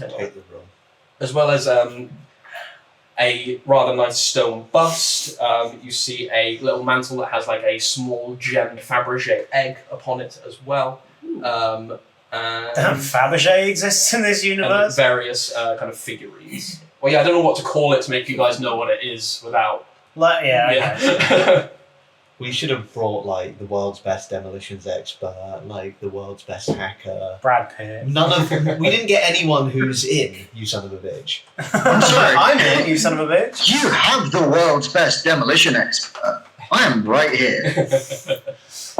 This is the room we got to hit. I want that gold table. How do we get it? How on earth do we get anything out of here? That's not my problem. No, I know. How do we leave? We gotta grab and go. Yeah, but how? We can't get out. We haven't got a ride. The ride is meeting us over here. Ride's outside. You're being picked up from the Bay of Camosarillion by Yatharin. Who I assume is probably... Hopefully nearby already. Yeah. Okay, well, this is the room that we... So I'm like, it's probably wise to assume that there's some sort of like anti-thief device. Yeah, like, I've got dispel magic. I ain't scared of that shit. Yes, but like a fucking metal detector when you're on the way out of the thing or something. I don't know. I feel like the fucking alarms are going to go off like when you're in a shop. I know Mostella's pretty sure this is the room that we need to hit. Have I found my item yet? No, you kind of like look around. Doesn't seem to be in here. Well, I'm told that there's maybe a basement. Yes, this is the blueprints you provided. You were said that there may be a basement, but they couldn't get any blueprints. Definitely down in the servants' quarters where that guard was guarding. Not a bad shout. I missed a bit. Where have we found what? Mostella and Scientist are in a room filled with MacGuffins. Yeah. Sick. Cool. Yes, Loads of cool shit. Sunken dance floor, dining room, load of MacGuffins. Nice. The Sun Parlour, as it's listed on this. Oh, I map. thought it was the fun parlour, which is much more It fitting. is the fun parlour. Oh yeah, it is the Fun Yeah, Parlour. Yeah. Is it? Oh, yeah. Now it's the fun parlour. You said fun parlour earlier. No. Yeah. I think it's meant to I be said- some I think it is meant to be. parlour. I said fun It's like parlour because it conservative. looks like fun parlour. I don't know if it is. Cool. How I see it. So there's like loads of suits of armour and shit in there. There's loads And of a big rings. mass. Yeah, Oh, jewellery. Nice. The jewellery, just starting small, I'm wearing a lot of jewellery. Yeah. Could I do the old switcheroo? These jewels are locked in glass kind of cases. You can see that there's a lot of like rings. All of them seem to have many gems or just How very much precious room gems across inside that glass case is there? it. Maybe like an inch. Okay, not enough for me to misty step in, misty step out. It's like I don't know if you get this reference, but it's like in Oblivion or Skyrim when you go to the jeweler's shop and they have those large glass cases. Yes. It's those. Yeah, it's like a display case. Okay. We should have brought Vane. Oh, we should have brought Zane. Why didn't we do that? He's a master burglar. We don't that want him would've been- stealing the glory. We want him stealing the items. Yeah. Better than we could. Gave us the glory. Core team only. Do you underestimate my sleight of hand? No. You overestimate underestimate your the power of 8 giant owls. This kind of lock, Dan, on the Yeah. the I don't think we case. underestimate the stealth of 8 giant owls, though. Does it look like a magical We lock? or need a does it look like distraction. You can't see any like Yeah. runes or anything on it. You need a detect magic to be absolutely sure. But yeah, as you look over it, there's no like runes etched on or no obvious magical presence. Okay, I'm going to I'm going to swallow those shit later on. just. Is that related? I'm gonna store that in the brain bank. Maybe come back to it because I don't want to steal something now and fuck it up for all of us So it's- immediately. You guys go and kind of look around the parlour and the various rooms. River and Nem, was there anything you'd want to do in this time? Yeah, there is from my perspective. I've got sort of a side project which is getting some intel. Yeah. As was meant to be my life goal. So I'd be perusing around, glass of champagne in hand, just looking out for what looked like rich gentlemen on their own. Yeah, you certainly you You me on a Saturday night. Gentlemen in their own. You've seen one who's kind of is a silver dragonborn gentleman in very nice kind of military regalia. He has a couple of medals on his breast, but not a lot, which shows maybe he either hasn't been in service for ages or just hasn't done anything that notable. He has a sheathed longsword to one side, has a tankard in one hand, seems to have like a pint of ale. He's currently leaning on the balcony, just kind of like looking down at the sunken dance floor and just kind of watching the band play, watching people dance, just kind of thinking to himself. They have ale and we were offered shitty champagne? Fuck. It's the best champagne we've ever had, thank you. But there ain't no ale. Whatever means Yeah, it. when you say military regalia, affiliated to Midas in any way, or just generally military? Yeah, regalia? he's wearing the blue and gold trim minus military kind of coat that's typical. You see he's kind of like on his own. You see that no one really comes to him as you would maybe look around for about 5 minutes or so. All right, cool. If Nem's with me, I'd be like, you're not to tell anyone what you're about to see. And River would like pretend to drunkenly totter over to this gentleman, down her glass of champagne, then go, oh, this champagne is going right to my head. I'm just feeling it so strong. How are you, my love? You see as he kind of stands up straight, seeing that like he's in the presence of a lady. Hello, it's a pleasure. I don't believe we've been introduced. You look ravishing. What is your name?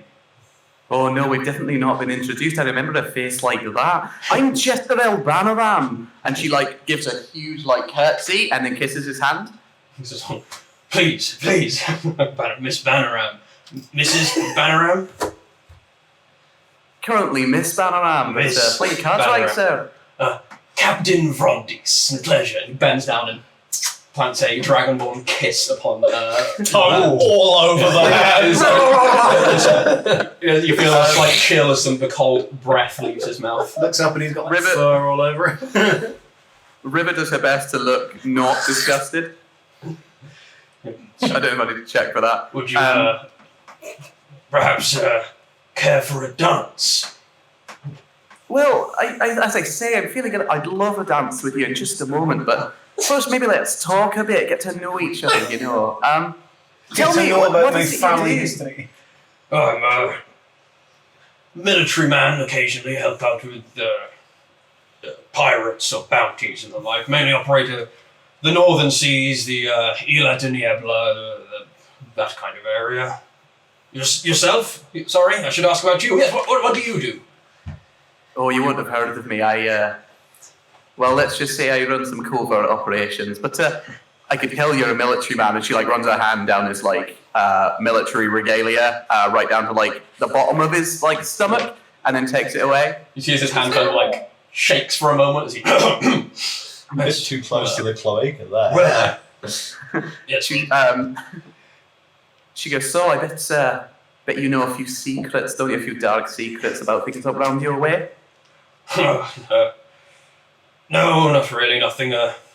We don't get a lot of traffic, really, and anytime we do, it's stuff I can't really let slip. But no, nothing of interest. But if something comes up, I'll be sure to find you and regale you a sweet story. Cool. As soon as he starts saying no, she just looks at them and goes, oh, actually, I've just seen my friend, and just walks off. Oh, but what about that? I'll run up to you and be like, Jester Rail, I've told you time and time again, can you just not wander off on me? You can meet anyone out here. You know what it's like? It's the champagne. It goes straight to my head. I was distracted by this lovely gentleman. Let's carry on to my boyfriend, and just leaves. You see as he waved as if maybe he was going to speak to the both of you, and then it's just oh. And then just kind of takes a deep sip and goes back to watching the band. Cool. We're in the fanciest of fancy parties, and so many people sound like they're from Mississippi. Well, not fancy like Mississippi. I just as we're walking off, I turn to River and go, what the fuck are you playing at? Look, there's a lot of people with very useful intelligence in this room. I'm just trying to score as much as I can, as quickly as possible. Okay, but perhaps next time give me a heads up and maybe we can come up with some sort of plan, okay? You know, I can get you out of a tough situation. We gotta talk about these things, you know? You've seen the routine. If I need help, I'm sure I can give you a signal. I've seen it now, okay? So what are you gonna do? You're gonna... Do drugs? Jump to that fucking conclusion.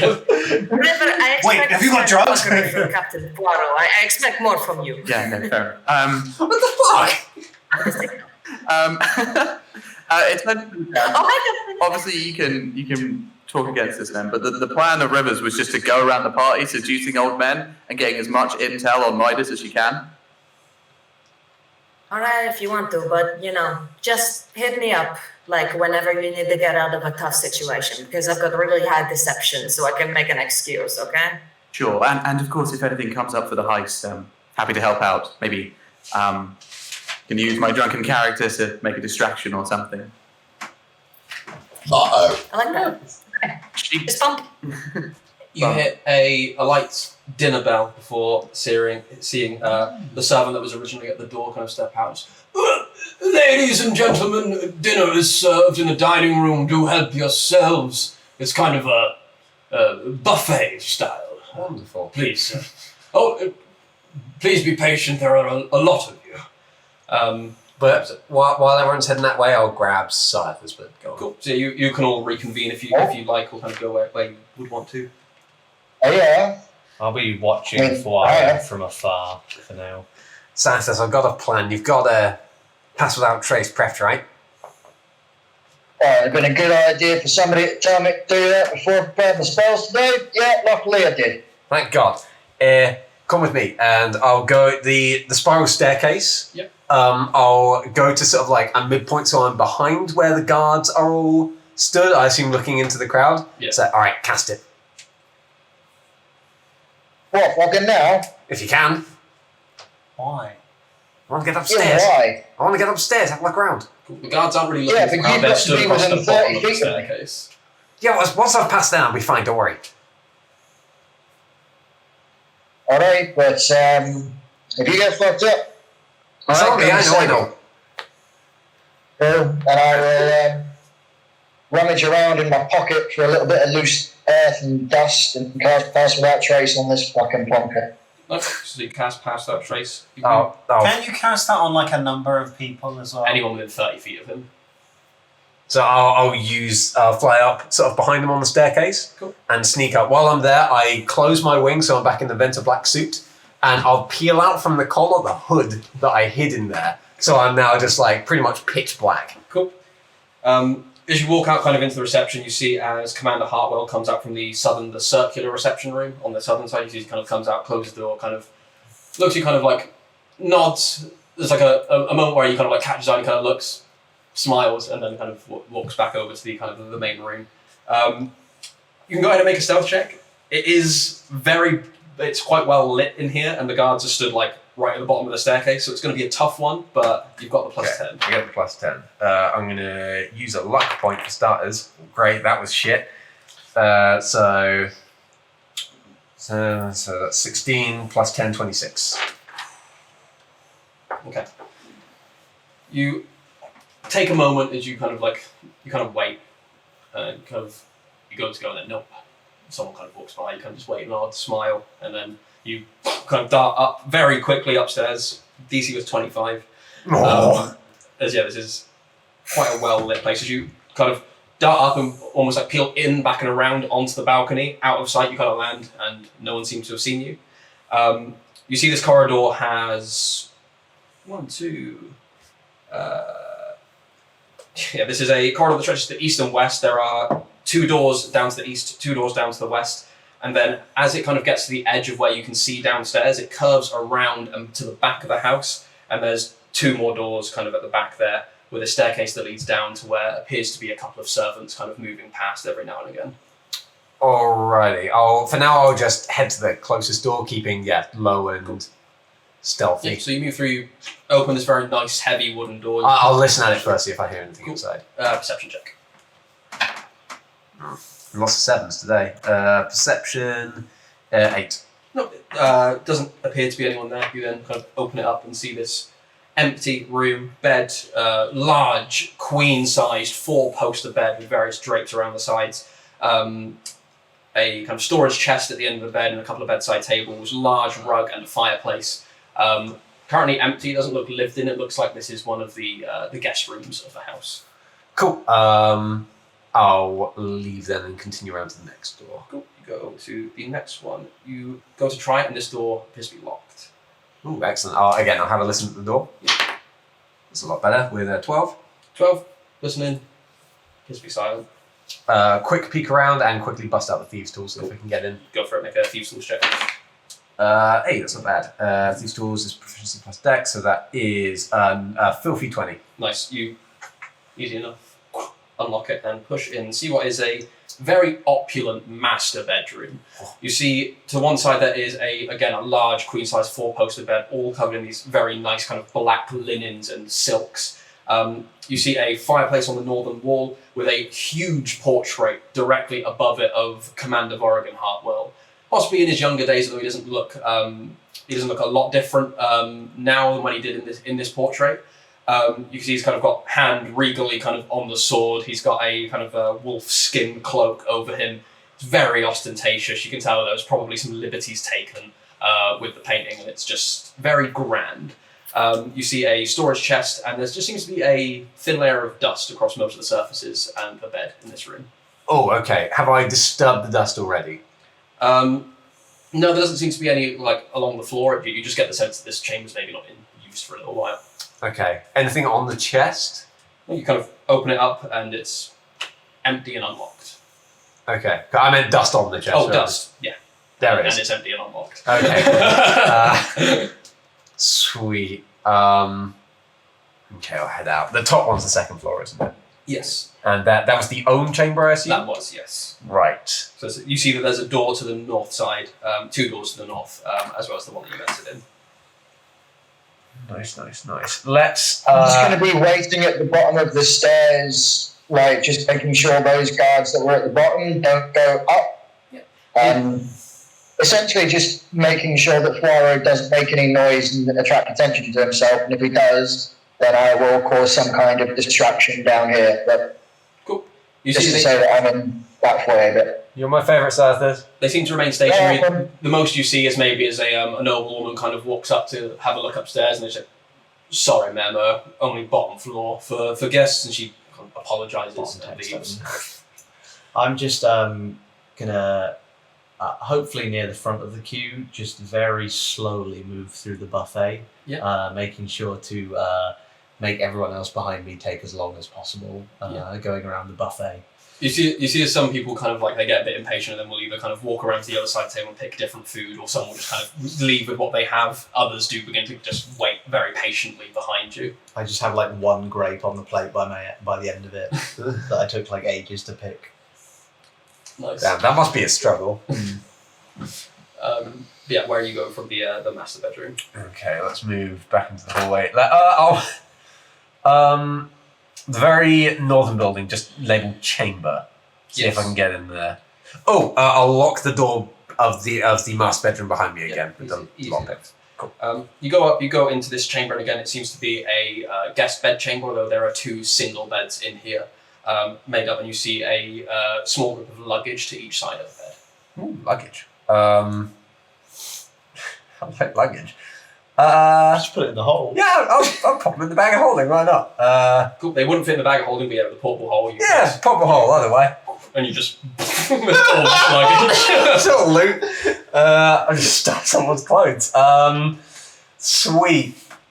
That's not going to come back to bite me. Let's head. It's just taking up space in the hole, man. We can throw it out later if we need it. Let's head back round to the south eastern chamber. So just trying down that you got that luggage. Sorry, I'll give it to you. Cool, thanks. Cool. The southeastern chamber. Yes. That's the heart of the ocean, isn't it? You go through into there, and this seems to be a room that has, again, a very large 4-poster bed against the eastern wall. Again, has a large kind of a set of luggage against it. You see that there seems to be signs that someone's been in this room already. You see a partially empty wine glass on kind of like resting on the fireplace mantelpiece. Right, well, I'm finishing that first off. Yeah, Let's so just.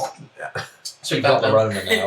Yes. In game. Oh no. Thank God it's only in The game. bed sheets have been disturbed a little bit as if someone was just kind of like untucked them. And the like, but yeah, it's empty for now. Who untucked this person? Tuck them back in. Yeah, they need it. I'll tuck them back in, and I'll Shh, I'm not here. kiss them on the forehead. Good night. And head back out, to the northeastern chamber. I take their luggage too. No, they're tucked in. No hardships must come upon someone while they're tucked in. Golden rule. Really there? Brilliant. Up to north chamber. You go up to the northern chamber. You see again, this is another large guest bedroom, but doesn't seem to have any luggage in it, and is currently vacant. Boring. Okay. How stealthy am I feeling? Pretty stealthy. Okay. Is this staircase accurate? Which one? The one on the eastern wall. Sort of the double staircase. Yes, it is. Yeah. I will very cautiously take a peek down there. Go ahead and make a perception check. Okay. Oh. Hit me in the balls. That was better. Perception, 16. Cool. You have a peek and like a bit of a listen as you look down, and you can see what is quite a open dining room. And you see currently a couple of people in maids' outfits. You see as they kind of set down 2 of the trays that have like a couple of leftover entrees and champagne. You see as they just kind of like pick it, kind of eat, get a quick drink before refilling it back up and then heading back out. It seems to be a extended part of the servants' quarters. Okay, so it appears that apart from them, it's empty at the moment. Yes, you can't see if there's any other kind of servants coming in and out, but I'll say if you kind of stood here for a minute or two, you'd see as like maybe another servant comes in, refills up one of the trays, goes back out. Okay, in any form of like fireplace in the room? Not that you could see All from right. the top of the stairs. no. Okay, that's chill. I'm ballsy. Am I feeling? Nah, fuck, it's 4. I'm feeling ballsy as hell. When a person leaves the room, I'll cautiously sneak down. Yeah. If there's like any kind of table or like sneak under one of them Yeah, and just there's take a better look around the room. There's a table in the middle. You see that this is essentially like a dining room. There is a stove to the northern side that's currently off, as well as a corridor to the west, which seems to lead into a larger, more bustling kitchen, being that dinner has just been served. Okay, I'll not have the kitchen. Also a door to the east as well that appears to lead to a smaller room. I'll take a peek in there. This appears to be a rear entrance to the house and leads out back to near where the other gondolas would be. Oh, nice.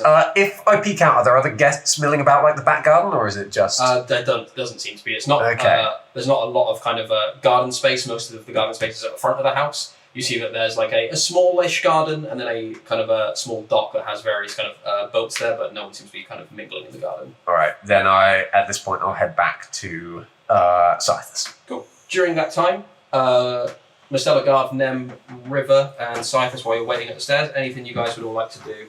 So you're getting food and holding people up to kind of keep them congested in the dining room. Yeah. I'm going to go back to the fun house. Yeah. You go back into the fun parlour. You see currently as a gentleman seems to be kind of like inspecting the armour in Midas kind of uniform. He just looks at one piece of armour and then will nod and then kind of leisurely stroll, bit of a sway to his step. Do I recognise the guy? You don't. He seems to be older, various wrinkles and cracks and crow's feet, older style military jacket. You can tell that this is from living in Midas. You know there was a point where the outfit was updated. This is pre that, so you can tell he must have been an officer way back. I haven't made a sword for him before. No, not sure, but yeah, he doesn't seem to have any arms on him at the moment. That's 4th edition armour. That's 4th edition armour. He's in 4th. Would anyone be with Mustela at this point as well? Emotionally, yes. If it's after my if it's after the food, then yeah, I'll take my grape in there with him. I'll be nibbling upon it slowly. That's some serious force of will you're showing. And the fat guy is not murdering everyone in here. That's That's just pretty distracting. I'm going to sort you out with a good proper fish when we're back on the ship. A fish? Yeah. What's that? Just to eat. Oh, I okay. think you'd like a fish. Yeah, that would be nice. What would you like to do in the room? The guy who's having a look around, I'll just I'll sort of go stand next to him looking at was it the armour he was looking at? Yeah, he was looking at the 3 suits of armour. He's kind of moved on to the second one now, so just be kind of like inspecting it, taking it in. It's quite how do you say Oh God! Je ne sais quoi. impressive, isn't it? That it is. It's just heavy suits of armour, good for show. Who wears heavy armour on the seas? Well, yes, but they're not necessarily for the seas, I suppose. I mean, you could wear this anywhere. It's not necessarily only supposed to be used for armour, I suppose. Opulent hogwash. Kind of slams back his drink. Kind of looks you up and down. Kind of, moves on to the third set of armour. Kind of takes like a step or two away from you. He's inspecting it. Just kind of, You're not impressed by any of this? well, what does he keep this room for? Gloat in front of guests. Isn't that what this whole party is about? Exactly. So I'm drinking as much free champagne as I bloody can. You should do the same. Yes, I agree, and I'll hold up my glass, which is still pretty full. Yeah. I won't have drank much because Mustela can't hold his booze. God, nods to you. The entrees ain't half bad either. Kind of pat you on the shoulder. I concur. Oh God! I thought you were a marble statue or something. Fuck! This is Metallo. This grape is quite delicious. Talo, I need a refill. Kind of leaves nervously. Is there a door to this room? There is, yes. Is there no one else in here now? Currently it's just you two. About 5 feet from the door is a guard that's guarding these entrance to the servants' quarters. And this door has like a kind of door stop, I guess, that's holding it open. Ooh, Kane's making a drink. Ooh. I will say to Garv, okay, Garv, I know how to these rings. I wore these so that I could maybe steal some and replace them so that people may not notice. The suits of armor, I have no idea how to get out of here without people noticing. Obviously, they are quite conspicuous. But the rings, I imagine they are worth something, so you know. Fuaro's got a giant hole. It's got a giant hole. Yeah, you know the hole you'll put stuff in before. Oh, yes, this is Fuaro's hole that we have all used. Yeah, his big hole that we've all put our stuff in. These big, horrible holes that we have all put our things inside of, yes. I'm aware of this. Yeah, no, I know that you can get the things out, but I mean, if there is a cabinet here with nothing in it, people would know. What if there's no cabinet? I mean, I guess, do you think that would work? I don't think we can dismantle the old. No, this isn't really my forte. I'm more of like a smashy, punchy guy. Yeah, I'm more of a looking up at the stars kind of man as well, so you know.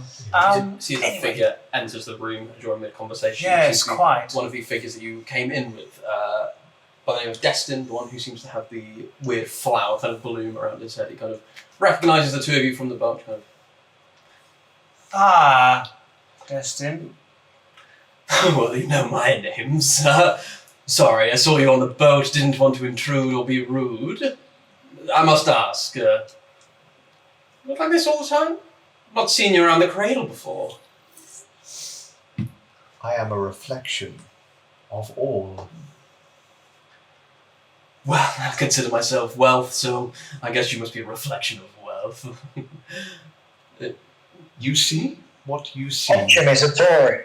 Eat him! Rather nice room, isn't it? I was just going to view the esteemed table that the commander had told me about. So he kind of walks over, his arms unfold, and he kind of runs his hands along the line, the golden lines marking the continents. I'll have a look as well. I haven't actually had a peek at this thing. Yeah, you see this beautiful marble orrery that has had gold kind of filled in to denote all the land masses. And has these kind of these golden struts that can fold out and turn to a working kind of orrery. It's quite something, isn't it? My home isn't on this map. A lot of the things are. So your home? What far-flung plane is this wonderful thing from, One of them. Matami certainly whetted my appetite. If you're ever in the cradle, do please stop by my offices. I love this guy. Jim is a creepy Tory. I do kind of stand this guy. Yeah. So as you begin to chat with Destin de Mowbray, Nem and River, anything you'd like to do in this time? You still sticking together, chatting up old men? What are you doing? Getting some food? I give a few a go in the line if I see any solitary old men waiting for sandwiches or crisps or whatever we got. You speak to a couple of kind of older gentlemen. You very much actually go ahead and make either persuasion or deception for me. Give me an old man check. Can I stick with deception? Yeah, sure. So either both of you roll or one of you roll at advantage. I'm a lot better at persuasion. Are you? One can make persuasion, one can make deception. If you want. Okay, I'll make persuasion. You can help with deception. I'll make deception. What have I got to roll down? What's the thing with helping? So just roll a persuasion check and then we'll just roll a deception check. So they're two separate ones. Okay, cool. 21 for persuasion. Oof.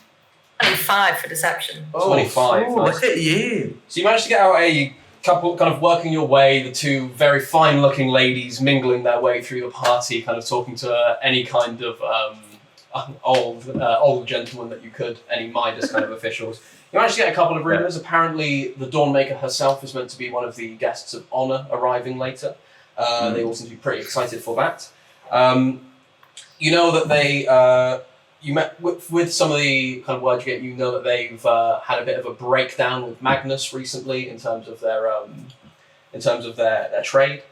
You also know that this has been probably the most profitable year for them with Titan's Cradle. They have just recently installed a new kind of a Midas merchant's post in the kind of Ring district, and that's kind of acted as their kind of latest hub for Midas trade. That they finally managed to settle that in the neutral city.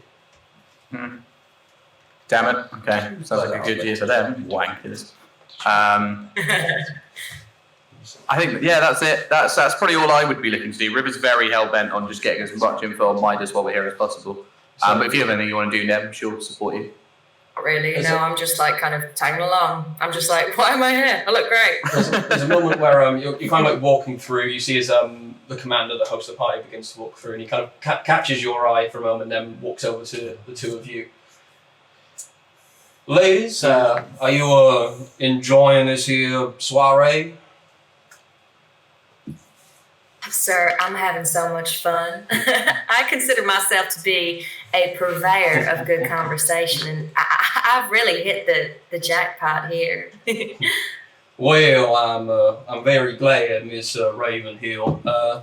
I just had to come over because I gotta say, maybe you've just got a familiar face, but have we met before? You, I don't know, you seem to strike me as familiar.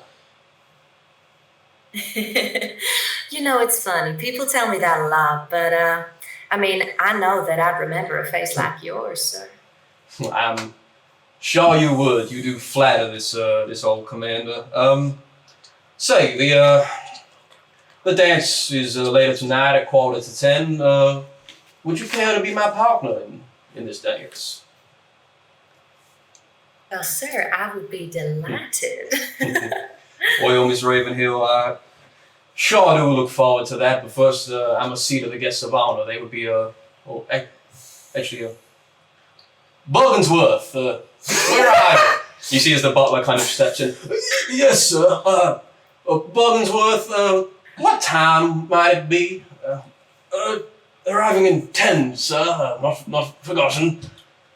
Well, I must go down to the front of the house so I can greet our esteemed guests. But hold tight, and I'll see you, Miss Ravenhill, when it's time for the dance. And you see, he kind of gives you a wink, looks towards you, River, and just kind of like bows and says, "It's so rare that I see Sir Baxi. I don't get out much often. I find your kind so refreshingly, I don't know, new. Not have many interactions. It's been a few in Port Royal, you know." She, you see Nem, if you were looking, she, grabs where her rapiers would normally be in, anger at just being, anyone even acknowledging her race much. And then she goes, "Oh, yeah, there's a lot of us up in where did you say? I've forgotten the name of the place. That's embarrassing. Oh, yeah, there's plenty of us up that way. I kind of travel myself. I've got relatives all over the place. You don't know many of us. Do you know any from Piangos, perhaps? Maybe we got mutual friends." From where, sorry? Oh, no, I said Piangos. I didn't mean that. I meant Port Royal. Sorry.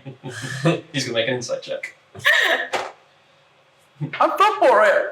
A slip of the tongue. Not to worry. I know that the booze has been flowing. I saw you talking to Captain Vroundis earlier.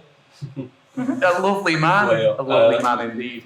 Indeed, just a bit I'll stale. put my hand on River's shoulder and just be like, "My friend, she's just enjoying the champagne so much, and she's just such a friendly character. I can hardly keep her to myself." Well, it is there to enjoy, so please do. Like I said, I must go and see to some things, but I'll be back with you in a moment, you fine ladies. He kind of does a bow and kisses each of your hands before leaving. I've just realised I've got a note here Yeah. in my regular-sized book.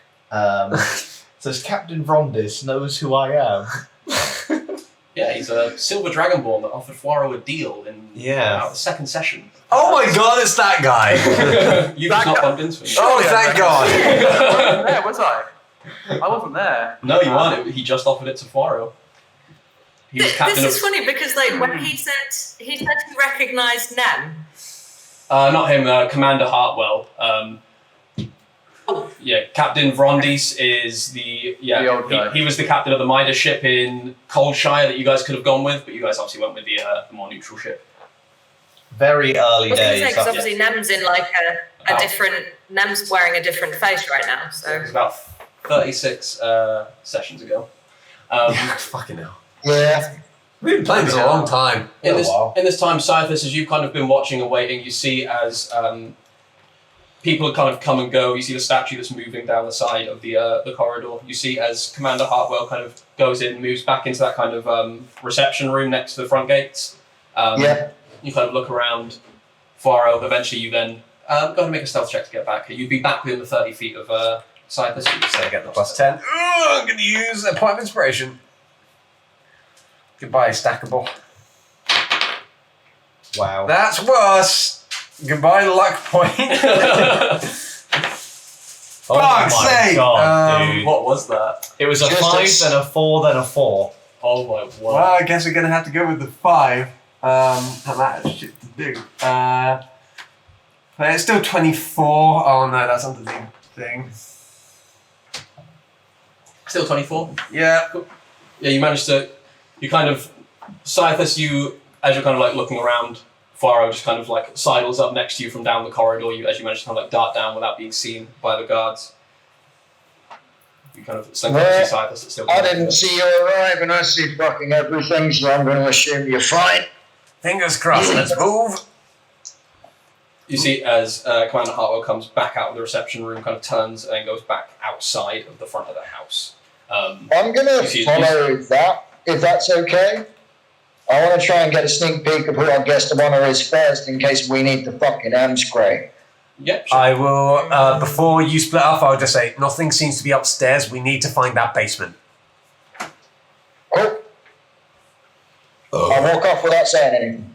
Cool. So you're just kind of walking back out to the front? Yeah, just sort of following where Commander Hartwell went. Cool.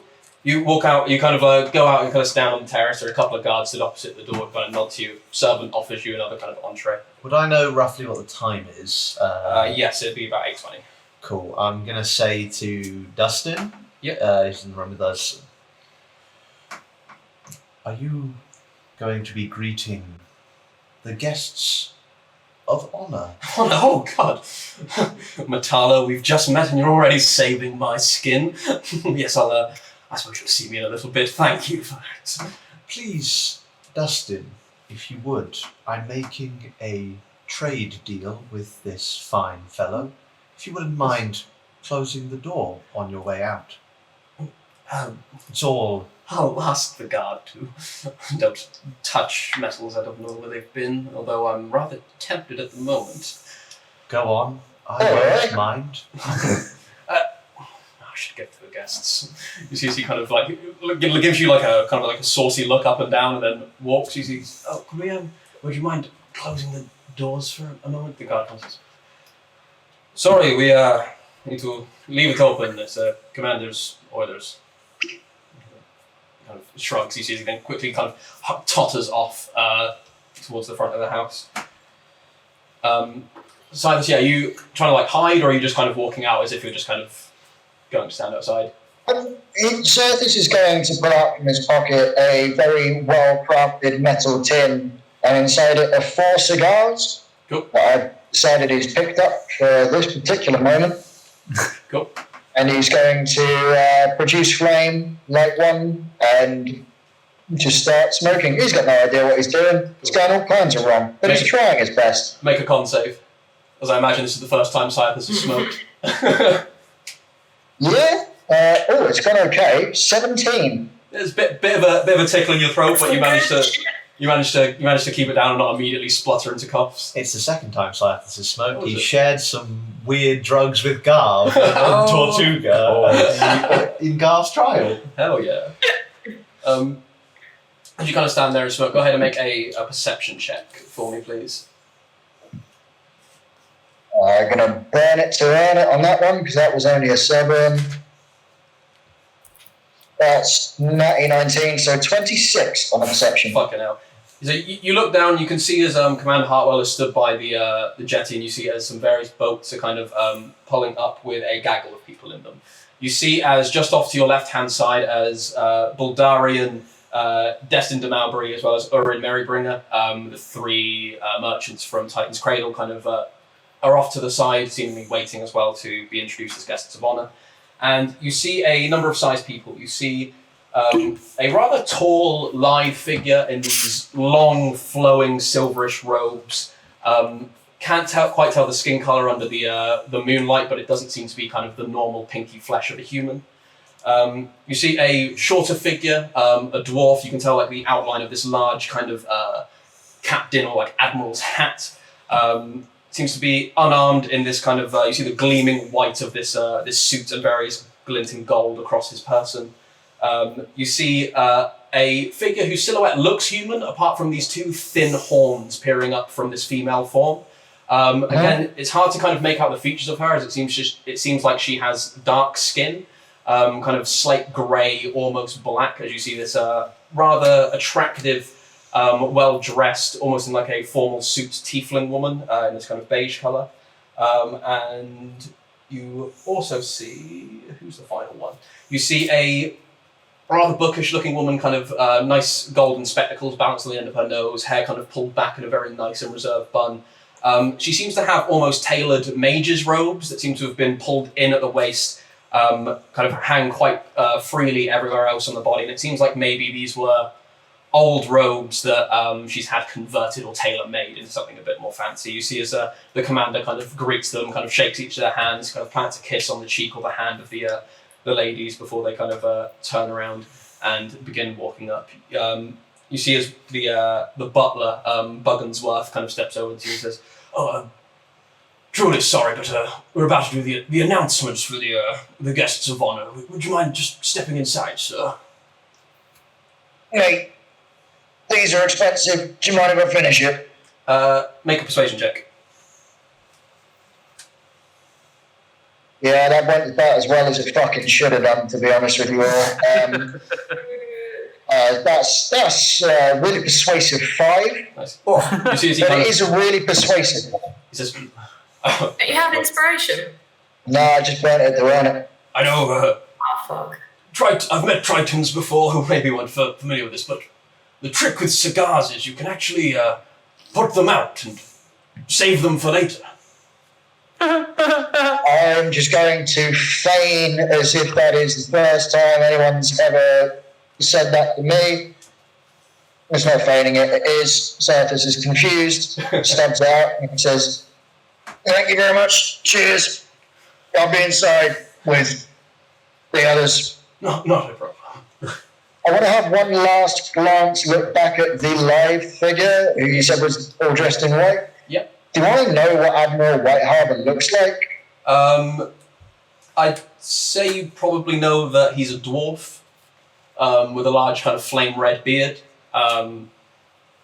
that a dwarf with a flame red beard that just popped up in... It certainly was a dwarf kind of dressed in white. What on earth did I picture him as an elf lady? I picture You're him thinking as of like a the fucking flying. buff Jack Yeah, the Admiral. Assamite you're thinking of, this lady. Or a Dawnmaker. She's an Assamite. I'm thinking of Dawnmaker. My apologies. Yeah. Thornmaker was the one that I was thinking of. Yeah, you kind of look, you would immediately recognise her, being that she's the most prominent figure of Midas, the head of it.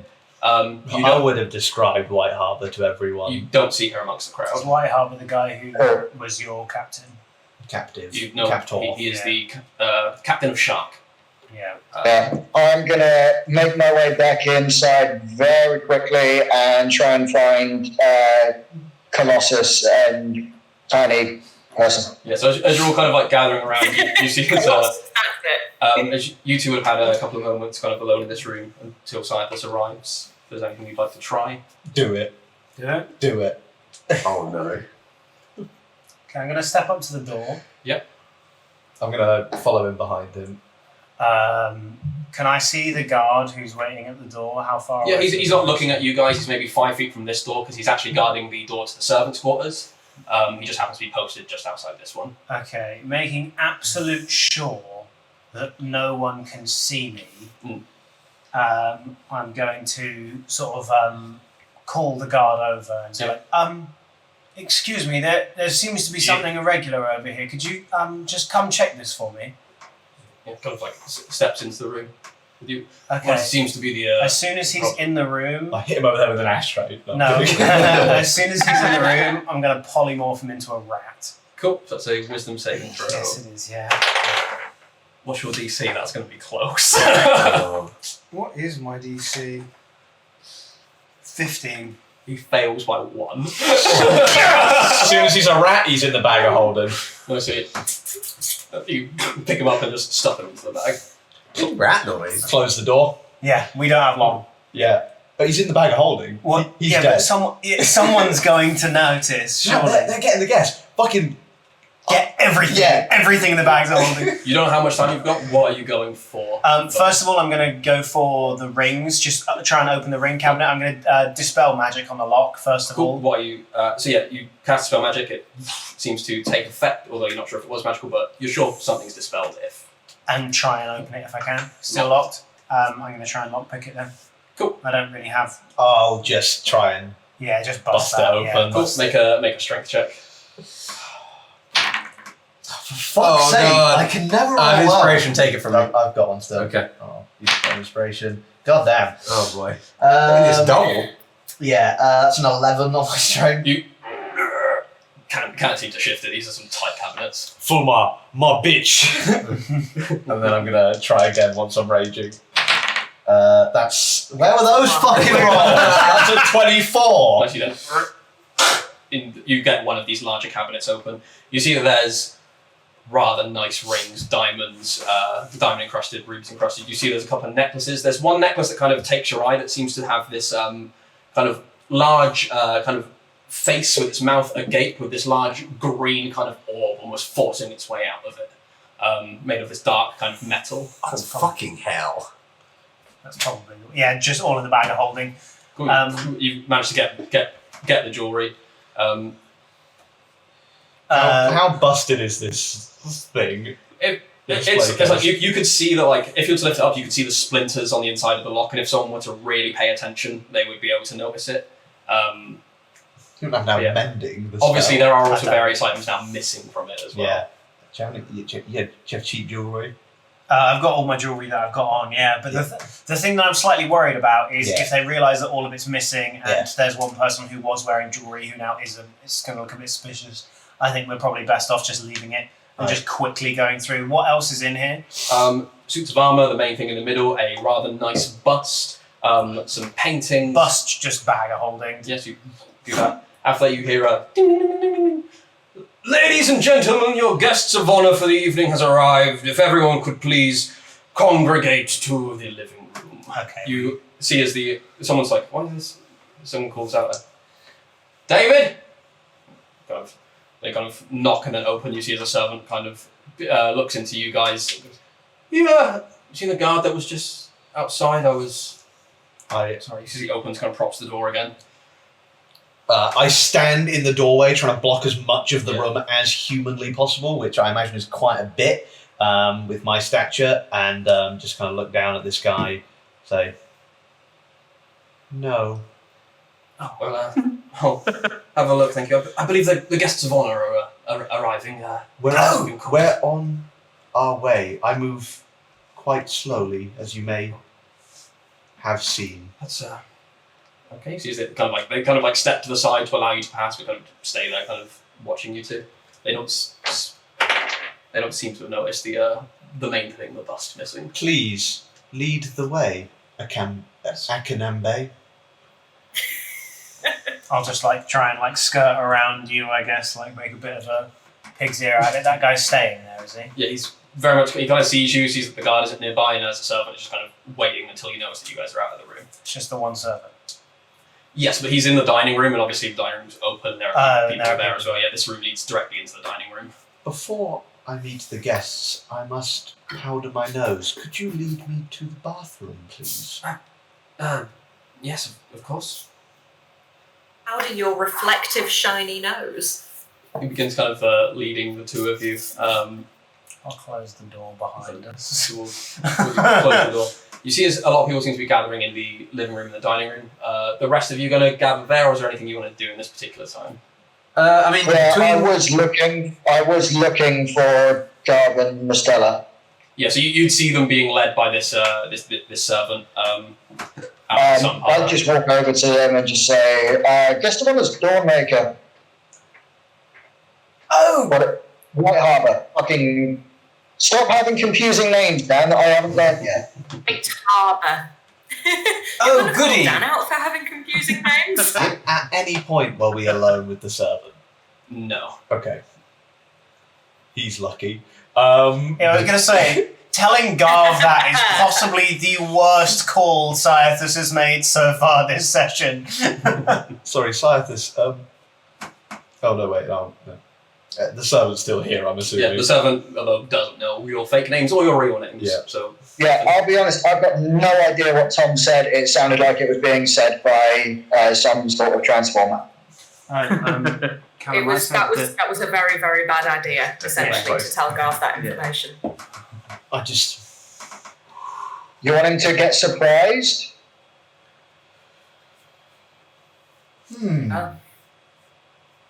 Interesting. you hear, ladies and gentlemen, thank you very much for your patience. Sorry that we are running 3 minutes late. But I would now like to present to you your guests of honor for the evening. The reason why this prestigious event could be put on. So, first of all, from way across in Titan's Cradle, we have Urin Merrybringer, great tradesman of gems, finest dwarven lady amongst the seas. Mr. Destin de Malbury, trader in fine silks and golds and other ores, outfit opulent as ever.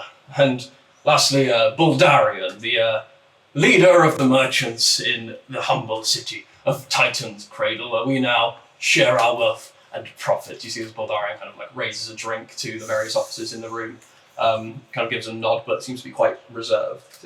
And now, we have some unfortunate news that the Dawnmaker was pulled away on business at the last moment, but in her stead she has sent some of the finest people from underneath us. So, without further ado, Baroness now, Chryse Yatharin. You see as this very slender, grey-skinned tiefling woman walks in, these thin horns that curl up, almost like a gazelle's, kind of just a couple of inches above her head. Black hair that kind of falls back and down over this rather nice beige and trimmed with blue, quite masculine pantsuit with this small kind of cut at the waist, military coat. She kind of walks in, kind of waves, does like a little bow and kind of looks at people and smiles and gets a drink. A scholar, Mylena Aaron, founder of the, or at least one of the founders of the Magisters of the Blue Cloak. People begin kind of clapping as she kind of comes in. She looks face like thunder a bit, but she feigns a smile. She then kind of waves to people and then walks off in another direction.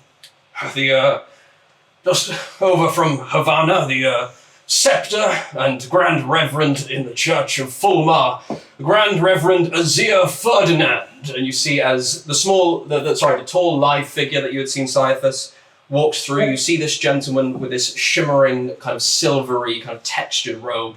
You can't see his hands and he walks almost as if gliding through the air. This long, pearly white hair that pulls all the way down to the middle of his back, and a long beard that also falls just underneath the kind of pecs. Is he a giant? You see, he is not. He appears to be, from his blue skin and faint breeze of wind that enters, an air genasi. Oh, sick. As he steps in, very thin, kind of narrowed eyes and pursed lips as he kind of walks, kind of regales everyone. Says, Fulmar be with all of you today. Please, we may not have the storms overhead, but I imagine we could make a ruckus to echo our great one's thunderclaps. Kind of bows a little bit. And finally, the leader of the Midas fleets, a man certainly known by reputation, Commodore Brundle White Harbour. And you see as the crowd begins again clapping, as you see a dwarven gentleman with very bright red rosy cheeks and a huge grin across his face, this large, well-kept but fairly bushy orange beard, dressed in bright white regalia, trimmed with gold, dozens of medals across his chest, seemingly unarmed as he walks through, kind of waves, smiles. Hello everyone, hello, nice to see you, welcome to the party, I'm glad we could do this for you, kind of points over. Good to see you again, we'll have a drink later. Oh god, ain't this just a wonderful night. Well, thank you everyone for coming and celebrating with us, but we couldn't do this without the man of the hour himself, the host of this great party, Commander Vorrigan Hartwell. Everyone give him a hand, and he kind of claps. You see as the commander kind of steps forward. Please. Commander, not Commander, sorry. Commodore, you flatter me so. I'm not one for speeches, never really have been in my time hunting across the seas, but thank you all for coming. I'm sorry that the Dawnmaker could not be here in person, but she does send her finest wishes, and has sent a couple more bottles of that fine champagne y'all have been enjoying. Now, mingle, please feel free to speak to any of our fine guests, but most importantly, enjoy yourselves, and we'll see you for the dance in just about an hour's time.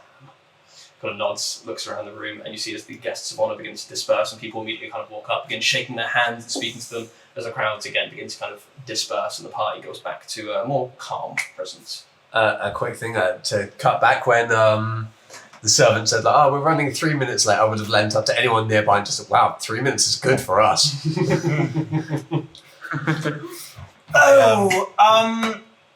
You know what, Matalo? I think I left one of my gloves in that wonderful fun room we were just in. We better go, just make sure that I haven't left it.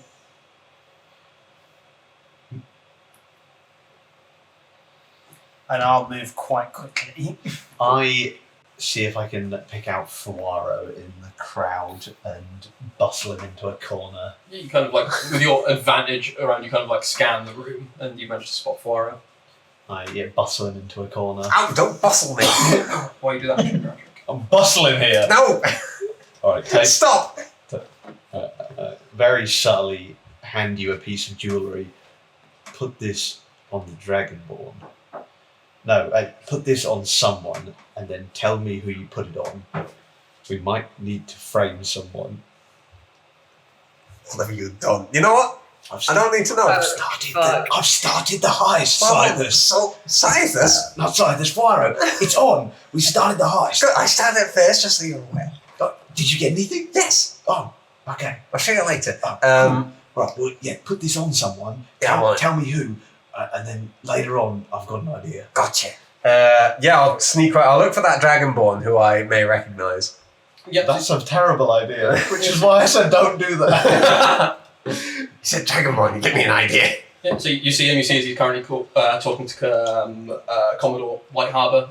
You see as you approach, they kind of shake hands, and then White Harbour kind of leaves as he kind of like looks at him and then goes back to his drink. Do you have any obvious pockets? I mean, he's got pockets on his suit. Okay. Yeah, fuck it. I'll try and slip it in. Go ahead and make a stealth and a sleight of hand check. Okay. I'm proficient in fucking hell. This bone dice is out. I'm going to use my last inspiration point. Jesus. Ooh, yes, nat 20 on stealth. Nice. The bone dice. You can have my point of inspiration. Thank you. Even worse. Sleight hand. I'm proficient in that anyway. Oh, I'm not. Only a 9 on that one. Cool. So you go on up. He doesn't see you coming through the crowd, so doesn't turn and have the chance to recognise you. You go up, kind of like almost press into him a little bit too much as you slip the ring into his pocket. You kind of notice as someone bump into him, kind of whips around and kind of goes back to his drink. So you got a 7.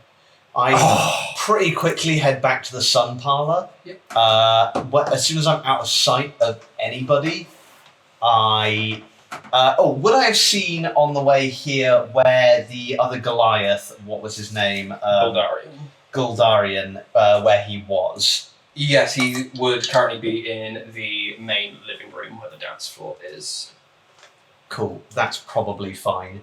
Are there any servants about? Yeah, it's quite easy to flag one down. Right, out of sight, I'm going to use the Ring of Disguise to try and appear like that Goliath. Cool. And then once I have, I'm going to usher a servant over to me. Well, Master Guldarian, everything to your liking? Yes.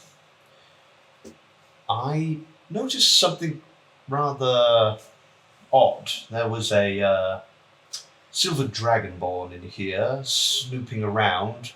Just thought looked a bit suspect to me. Seemed to be looking very closely at some of these display cabinets. just thought if anything were amiss, that might be useful information. Well, thank you. I'll pass this on to the commander when I can, and we'll see if we can have him watched or maybe place a guard near the jewellery. I think that would be wise.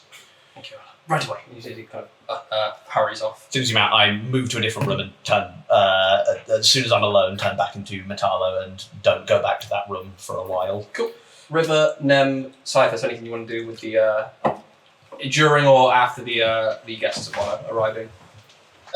I'm going to be trying to get us to convene. So I'm going to be chasing after one pairing, going, okay, we should all meet here.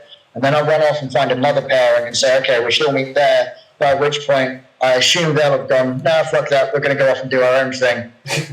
So I'm going to spend the next half hour just running around, trying to get us all to talk to each other. It's not going to work.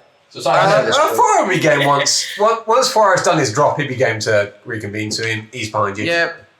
River's also That keen would be to absolutely lead. like she does not want to dance with this motherfucker. So actually, yeah, like she'd turn to River and be like, I don't want to dance with this guy. We need to find the other guys pretty soon and get the fuck out of Dodge, okay? Mm-hmm. No, I agree with you on that. I think he doesn't like me either. No, I think he likes me a little bit too much. Yeah. Anyway, yeah, happy to convene, Silas. Excellent. We're meeting in that room, and I will point at whatever room is closest to me that we're not in. cool.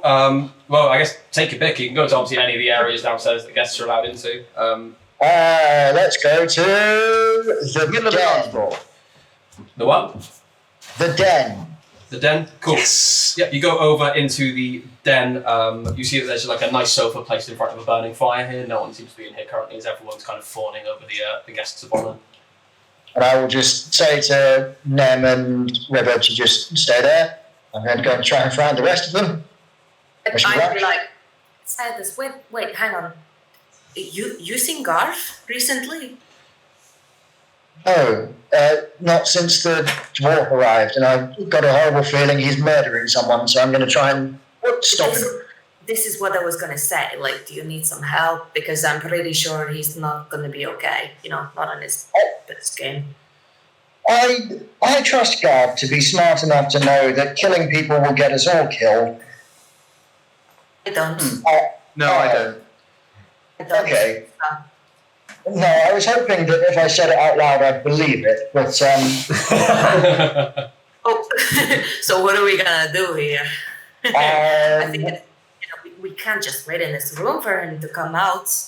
No, he's gonna get himself if he killed. draws attention to himself, then if he draws attention to himself, then we've got a distraction. But for now, let's just try and stay as one. So you guys stay here out of the way whilst everyone's fawning over all of them. I'll go see if I can at least find Florado. That's not really staying as one. Why don't we stay as a three and kind of mingle? I don't know, it's trying to not attract too much attention to a larger group, but yeah, I suppose you're right. I want you to be left on your own, you know what I mean? I don't know, what do you think? Right, What do you think? absolutely right. River, what's your preference? I agree with Cyphus. We probably shouldn't all be seen together, particularly as I might have at least mildly attracted the attention of Oregon Hartwell. Maybe good to keep out of eyeline for a moment and convene in here. Okay, if that's what you think is right. Fine. Well, you clearly don't think that's right, so we'll do it your way. You two follow me. Okay. Because I'll be honest, I'm absolutely flying by the seat of my pants. From a distance, perhaps. Oh, like we don't know each other, but the same direction. Got it. In the river in the back, but we'll keep following Cyphus. Yeah. Mm-hmm. Yeah, I'll just walk out and then, I don't know, if you guys wait 10 seconds and walk out behind me, just laugh I don't know, you've been flirting with everyone, pretend I tried it on, it didn't work. That'll do. I'd never flirt with anyone, so It didn't work, yeah. Oh, I am so glad you think that I don't see everything that goes on. Anyways, and I leave. Cool. Where are you guys headed? So I'm going to try and find either Fuaro, Mostello, or Garv. Mm-hmm. I'm just moseying about at this point. That's a Yeah, same. I'd find Garb. I'd sort of hang around with him. easy enough to find. Hey, how's it? Give me the lowdown. What's happened? Okay, I transformed into that other Goliath, Fuck yeah. and I told a servant that the Dragonborn that I hope you planted that shit on I did. was acting real suspicious like. Cool. So like if they notice something's missing, hopefully that would be suspect number one. And also because it wasn't me that told them, that the other You're not suspect suspect number will two. be the other guy. Wonderful. Right, Whatever his name is, the other Goliath. Shit, fuck. Buldarian. Buldarian. Sounds good. I've searched all of upstairs. Again, I've stolen bits, but the main hoard is definitely not up there. We need to find a way downstairs. I'm thinking the servants' quarters, but there's no way we're going to get through there without taking the guard out. Do we know anyone that can see through the earth? What? No. Okay, I don't hear you come up with any ideas. I mean, I came up with the idea we take out the guard and then just go into the servants' quarters. Yeah, that might work too. Oh, we took out one of the guards already. Oh, fuck, really? Yeah, no, he's in my bag of holding. Oh, Besides, Wait, is that door clear? a different door, like one over here, I think, near the sun parlour. Is it still open? Like, is someone else taking this place? I They didn't- said they were going to put more guards on the door. Yeah, I don't know, honestly. I'll take a sneak over. I'll You look over, you see as a guard seems to have been positioned outside the servant quarters, being that the other one seems to have mysteriously disappeared from his shift. And you can see just inside the door as well of the sunroom, another guard has now been positioned. Just kind of keeping an eye on people coming and going. Shit. Okay. Right, we got more doors. Upstairs, there is a way if we get upstairs to go back down into the servants' quarters that Wait. isn't guarded. Isn't that the rest of the guys? And I'll look over towards rest of Simon. Thank you. Oh yeah, that's them. Let's go. Are you joining up with everyone? I was going to head over to the sunroom again Yep. while that was going on before they... Because when Garv was speaking to them saying, oh, someone was looking suspicious over there, that was when I was thinking of just heading straight there. Can I, on my way there, find a spot that I can be just on my own? It'd be quite hard to because you'd be going through the living room and the dining room, which are the two most packed rooms. Yeah. What are you trying to do? Basically, I want to turn myself invisible for a bit. Cool. You could try and make a stealth check to do it amongst the crowd, or you could go off to one of the bathrooms. And, Yeah, I'll go up to my bathroom and do it. So you turn yourself invisible. Go ahead and make a stealth check just to make it there without anyone noticing that there's a small invisible boy running around. Fuck me. Oh my god. Reroll ones, remember? Yeah, I can. What's that? Got my inspiration, Tom. I've Oh, got you 2 didn't points know. of inspiration, but I was already rolling at advantage because I'm invisible, Yeah. so nothing I can do. What'd you You can get? use inspiration on that, can't you? Did you get- We homebrew that you can. Yeah, that you can use it man. once on advantage. Man, that is rough. Is that 1 and 2? So 1 and 2 re-rolled the 1 to another 1. Yeah, That's You can use a point of rough. inspiration if you'd like. yeah, I'm kind That's a Such roughy a but fu- chuffy. Yeah, Wait both of for it. those- Wait for another one. Yeah, put them in the dice prison. That's a 7, but fucking fuck me, I guess. Sorry. Yeah. So my stealth. Use theirs. I can't even see where fucking stealth is. It's not On the decks. Yeah, 7. So I get seen. Cool. So you kind of invisibly begin kind of like making your way through. As you're going through, kind of like dodging people, maybe brushing up, they'll kind of like look and think of it as nothing until you kind of sneak your way around one person. As around a group of another, a servant comes and a tray of glasses just drops over and you just get soaked. You see as like down one side of you, water is now kind of like dripping. No one seems to have noticed that there's water drip or champagne dripping off of someone yet, but you've got maybe a moment or two to try and do something or get somewhere. Mastel just has a very warped perception of what invisible is, and he just puts on like a bright green like cloak. Run a green screen around it. Yeah. Don't worry, don't edit me out. Ooh, God. One boy. Yeah, it's Spin that fan to him. Yeah. Give him that cool breeze. That's wild. It's on my shirt. Yeah, essentially like on your clothes and like a little bit kind of down your arm. While invisible, I'm going to take the top that I'm wearing off and dry my arm off. Cool. So you kind of like wrap it around. People are kind of like looking and wondering what's happened. Some people are backed away. Yeah. Others are kind of helping pick up like bits of like glass. You see the servants kind of put the tray down. It's kind of, oh, sorry. And it's like kind of As I like take steps out as well, I'm going to dry both of my feet to make sure I don't leave any wet footprints. Go ahead and make one more stealth check. See if you can. You got it. I believe in you. Oh, I was putting my No, dice putting down. it down. There. It's Of course, I get a nat 20 when I'm putting my dice down. I want to fucking die. You're still at You're still invisible. Okay, that's A lot better. 15. Cool. You begin kind of like sidling back, and every now and again there's a drop or two, and people begin to like see it, but they don't seem to associate with an invisible person walking through. They've just been kind of patting it down. You seem to narrowly miss detection. You Mission Impossible catch it as it's like dropping down. Do I get to the room before they've posted a new guard on there? Because this would be as Garv was warning them, I suppose. Because I said to Garv, "Oh, I'm just going to go straight back there. I think I left my glove there." Yeah, so you get the guard by the servants' quarters would be there. That he'd be repositioned, but I'd say this would be while the guard is making his way to the sunroom. So you're not sure how long you've got, but you've got a period of time. Yeah, I'm going to go into the sunroom then.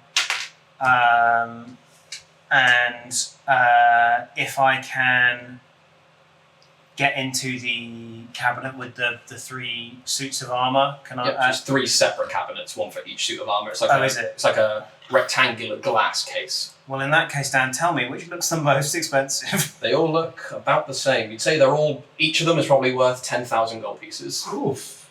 Goodness. Woof woof. We get 300 of that. Yeah. Woof woof. So I'm saying Beyonce that. would say Not to what the I'm left. It's your Just furry coming ticking out. up my- You get 3,000 per Yeah. suit. 30% you guys get. So I'm going to I'm going to try and I'm going to dispel magic on the cabinet for, let's say, the furthest one from the door, just for whatever's sake. Yeah. And just try and pick it open. It's locked. I assume it's Yeah. locked. Go Can I ahead try and and pick it? make a thieves' tools check. I don't have any sort of. So it's just plus your dex. Hell yeah, 19. Nice, you kind of feel it a bit. It takes you a couple of rounds, but you then eventually. You hear in your head. Use the force. Creaks open. Stella. I'm just going to bag this guy. Cool. It's wide, so it won't get past the shoulders, but you can like take the individual armor pieces Okay. and kind of stuff it in. It's quite a bulky suit of full plate mail armor, quite rare in this world. Yeah. You kind of stuff it in, kind of look around. No one seems to have come in the room yet. Okay. I'm going to. Oh, fuck me. I'm going to go for the next one. Why not? I'm invisible, nothing to lose. Go ahead and make a thieves' tools check on the next cabinet. An awful lot. 19 again. Well, again, it takes you a couple of rounds, but you kind of get it open, and second Back suit holding. kind of being stuffed in. Can I'm going to quickly listen at the door. Is there anyone Go there ahead and yet? make a perception check. 6,000. That's nice. Some good shit. Perception. That's just a 13. Cool. You hear like obviously heavy foot traffic outside, but you're not sure if anyone's coming. Okay. I'm going to. What side of the room compared to? So saying the door is here, Dan. Yeah. What side of the room are the suits of armor on? The western side of the room. So if you come in the door, they're on the far left against the wall. Okay. What way does the door open? Inwards into the room that you're in. Okay. I'm going to open the door a crack enough for me to get out, but in the hopes that the crack that they can see through the door, they wouldn't be able to see the suit of armor because it's on the other side of the room. Yeah. Cool. So I'm going to open it, so I can hear out, and I'm going to go for the third one. Why not? Cool. Go for it. One more sleight of hand check. Much like Google in Sleight of hand, the early 2000s. Feeling like You're slow and shit. 19 again. Fuck me. So again, it takes you a couple of rounds, but you again get it open, and you get the third suit of armor in there. During that time, as you guys are kind of mingling around the party, you hear as the band begin to kind of pick up and play a bit more kind of jaunty, lively tunes before eventually The commander seems to make his way across the room towards a Miss Ravenhill. Are we all gathered? If you guys were together, yeah, he kind of offers his hands towards you. Miss Ravenhill, would you care to join me on the dance floor? I will be delighted to accept. Kind of takes your hand, and begins kind of leading you down.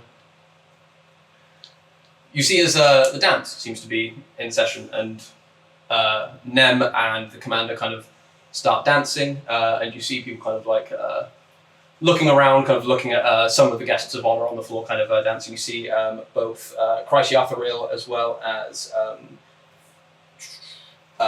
Destined to Malbury and Commander Vorrigan Hartwell, all kind of dancing with partners, and other nobles kind of dancing across the floor as well. You, Garv, you were just kind of mingling, kind of walking around. Yeah. You see as across the room, the crowd like parts for a second, and you lock eyes with Commodore White Harbour. As he kind of like big smile, kind of like looks at you and kind of like cocks his head a bit, and then kind of shakes it and goes back to whatever conversation he was in. So I'm coming for you, see, later. As you begin kind of... are we on the dance floor again? You are indeed, and before you do what you're going to do, I'm going to ask if Nem can make a wisdom saving throw for me, please. Oh no. Oh God, that's... Yes, you can. Oh God, oh God, oh God. Please let it be good. Fucking nat 20. That's our go. That's Nem. Thank you. While this is going on, I'd offer my arm out to River to have a dance, if they were so inclined. Oh, hello. And when appropriate yeah, for go a session for it. for a quiet spot. A very very slow waltz Yeah. from Matalo. Mm-hmm. Yeah. You two begin kind of... Both of you roll performance checks. That's Matalo and... That's a 3. It's a very slow waltz. Oh, hang on. Yeah, it's not great here either. What'd you get? Performance. Yeah. It's an 8 here. You two have a very awkward and stiff dance. I'd expect nothing less. He begins to speak to you as you're kind of dancing quite closely. And then he says, Miss Ravenhill, I must say, it took me quite some time to gather where I thought I would recognize you from. You see, do you, as you kind of begin swinging around, he's kind of leading this kind of dance with you. Do you know much of my line of work or what I used to do before I retired here? For my sins, sir, I gotta say, I do not. Well, I was a hunter of sorts, a bounty hunter. I would go across the waters and hunt various pirates and eel types and monsters and the like. Wabbits. God, how heroic. It was quite heroic, but I don't do it for the heroism nor the riches you see in my fine abode, but rather for the thrill of the chase. When prey or predator is hunting prey, when it's running for its life, knowing that if it falters or falls, that it'll be in your clutches and perish. There are a few times I've faltered myself in my career, and I've let people live when perhaps they shouldn't. But never have I expected one of my prey to fall right back into my arms. As you can spin you around, you feel as his clutch gets tighter on your waist and your hand, as he keeps his smile, many onlookers watching you on the dance floor. Now, when I saw 6 or 7 corpses up in the cold, cold waters of the Isla de Niebla, I thought I'd be drowned to the fine waters up there. But I gotta say, you put on a fine disguise there, but I would recognize that face and that seagull gentleman anywhere. It's interesting, I've not really had a prey become the predator before, but I consider the hunt to be, and you hear a loud bang from outside, and the crowd kind of turns, and he, mid-sentence, kind of stops, and kind of, as he's holding them, like, looks over towards the door. You see as the crowd begin to part, and the band in sync all just cease playing and just stand idly, as if completely out of character. You see as a woman walks up to the southern side balcony, kind of gathering the attention of all the people in the room.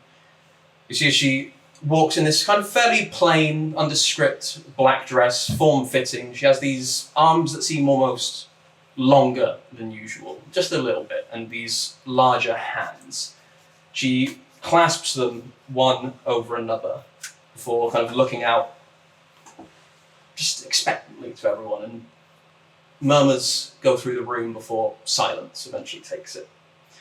She smiles and a couple of people step up to her side, not in Midas, or seemingly no longer in their Titan's Cradle garb. So she says, "Ladies and gentlemen of the Midas Trading Company and affiliates, this won't take long. You do not know me. You probably never even heard of me, and yet I know so much of you. This party, this malignant celebration of wealth and trade earned through means that some of you are aware and others not. Allow me to enlighten. Urin Merrybringer, for example. Grand lady who has made her wealth through gems, but also of flesh and bone. Tell me, Lady Urin, how do you think these people would know that you made most of your money underhandedly through selling slaves, not only to some of the fine Midas officers in this room, but also to the members of the House of Jin on the other side of the waters, I wonder?" Whispers begin to build among. You see as some of the Midas officers kind of looking, they look to her and she is flush red, kind of mouth agape, not really knowing what to say. You see as this figure's vision then turns. "Oh, I see you Midas officials and military men turning up your noses, but do any of you know really what's been festering right underneath it for the past month? So, Governor White Harbour, perhaps we should enlighten their minds. Inform them of perhaps the devilish cult that has begun to grow and fester like a tumour under the skin of Midas. How would the Dawnmaker fare to know your failing of stopping this cult, I wonder?" More whispers as people begin to almost panic and look around. There's a couple more. Well, is it just on Baroness Price? Cool, you begin looking at her, you see as she immediately begins sidling over to White Harbour, and begins to whisper something in his ear. Can you read lips? I can read lips. I can also hear things if they're said within 22 feet of me. Cool. You hear she leans in and says, "My lord, the ship is ready to go. If we need a quick exit, but perhaps we should turn to arms soon." The voice booms out again from this lady. "Well, fortunately, we are here to fix your problems. We have travelled long and far, and we have been watching you all for longer and from further still. My manners have escaped me. You will refer to me in your final moments as the puppeteer mistress. My masters welcome you, and they allow me to rid your minds of the binds of sanity. Come now, brothers and sisters. Join the cult of the unshackled mind with open arms and open hearts." You see as her form grows, but only the upper portion of her torso as it extends. An extra set of bosom and an extra set of long, gangly arms. This illusion dispels from her, and you see this heavy robe draped over the head, just the kind of mouth and chin available with this wicked smile. You see as she pulls her hands from her robe, one of them containing this pitch black circular orb. The other three, as she raises her palms, all seem to have insignia inscribed and tattooed in the centres. In the top left, she has what looks to be a staff ending in a spiked skull. In the upper right, she has a pair of bound hands upside down. And in the lower left hand, she has this large circle with incoherent runes scrawled and various lines connecting points across. As she raises her hand, you see as the doors smash open, and coming through, or peeking through even, is this hulking behemoth of flesh and bone. Arms seem to be pouring out of one side as these two hulked muscular arms kind of almost hold its weight as it lurches through. One large tentacle from the other side where an arm should be. And you see a smaller humanoid torso poking out of its back, almost like pointing and controlling this creature. Figures begin to step forward, illusions dispelling, and you see across their cloak as eyes begin to open up.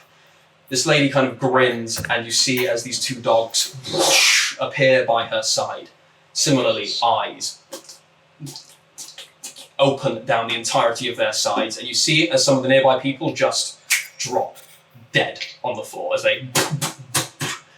There's a beat before chaos absolutely descends. You see as the commander kind of looks down towards you, Nem, as he's kind of like was holding you in a dip position, says, "Pray they would bring Cultists into my abode."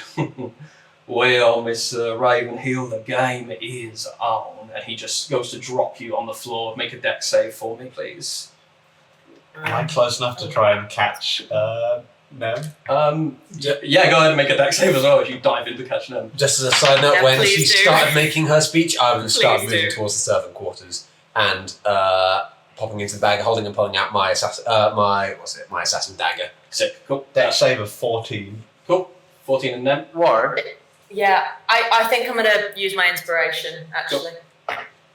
Oh, it's so much better. It's a 19. Right, so you kind of go to catch yourself, begin to stumble, and you feel as Garth kind of rushes in and kind of like grabs you before you fall and then uprights you. So like I said, you kind of like peer back with your passive perception. You look up towards the mirror as this chaos begins to descend and see that Commander Hartwell isn't on the dance floor in the mirror. You see as he kind of raises his hand looking at these amalgamations of flesh, these strange beings, and the shadows begin to leap from the room and attach to him as they and form this shadowy cloak of armor that you are all too familiar with. You see as some of the guests turn and their faces stretch, secretly vampire spawn under his control as they all run and leap, and you see a clash of strange cultist and Midas vampires and officials as they smash into an all-out brawl, one over the other. You've got a couple of moments. What would you guys like to do as this chaos just explodes into this room? Where is I would- Fawaro? I need to Yeah, protect where's him. Fawaro? I would immediately whisper into Garv's ear, where would Fawaro go? Everyone just, where is he? Fawara's wandering out like, He's not had no clue this is happening. I was there when she busted in and started speaking. At that point, he just calmly walked towards the nearest entrance to the servants' room he can find. If there's a guard on it, he just shanks him and goes through. Go ahead and make a perception. No, it's perception. Yeah, Sorry, stuff Steph. like I'd say advantage because everyone's distracted by the speech. I need to stop using the bone dice. What's wrong with me? Stealth. Yeah. That was 15. That's a fairly low DC. You see as the guard who was by the servants' quarters had taken a couple of steps forward. Oh, and no, don't you use shank him. I just easily walk. easily just kind of slip in behind into the servants' quarters. With a 15, both River, Garv, and Cyphus, you all would have noticed mid-speech as Fawaro had slunk off towards the servants' quarters. Cool. Just check. I'm still in the sun room, yeah? Yeah, unless you would have come out for the dance. I would have poked my head out to see what was going on. You have heard a great commotion and then an immediate like eruption into combat. You see as people are kind of like brandishing daggers, as well as kind of larger Midas weapons as they're going in and going for this all-out fight. You see as this hulking creature kind of pushed its way out of the room and seems to be wreaking havoc elsewhere in the house. Anything else that's in this room, I'm just going to gut it while the chaos Cool. ensues. What are you going for? There are some items that are much larger and harder than others. We're in Anything that I the dancing room right now, right? Yeah. Yeah. Which one? It's like the The dance room. living room. Living room is what is listed on here. Cool. So now bear with me when you said Midas vampires. Yeah, I wanted to go back to that. So there was the big horrible white demon with the 4 boobs and the With the arms like that forearms. kind of came out, and then And she had horrible flesh beings, and then the Midas, the main guy who's hosting the main guy who There's a guy who's hosting a party, Commander Hartwell. Yeah. He has just pulled this shadowy armor from the nearby shadows to encircle him. He stood maybe 5 feet from Nem, and as he's kind of like clicked his fingers, you've seen as some of the other people who were dancing or some of the guests from around have immediately just dropped what they're doing, and their faces have gone more pallid and stretched. They have sharper teeth and sharper claws in this kind of blue and gold kind of Midas regalia as they all. And when you say shadowy armor, yes, similar we shadows recognise to session 1. as I just said, you are all. Yeah, this is session 1. These are the guys that attacked the fucking first ship we were on. They attack shadowy the capital. motherfuckers. Indeed. We found them by It's fucking accident. me. Yeah. Accident. What in this room, Dan, can I fit in the bag of holding? Let me go back to What's not fucking nailed down? Yeah, anything that isn't too big for the bag of holding and it isn't nailed down.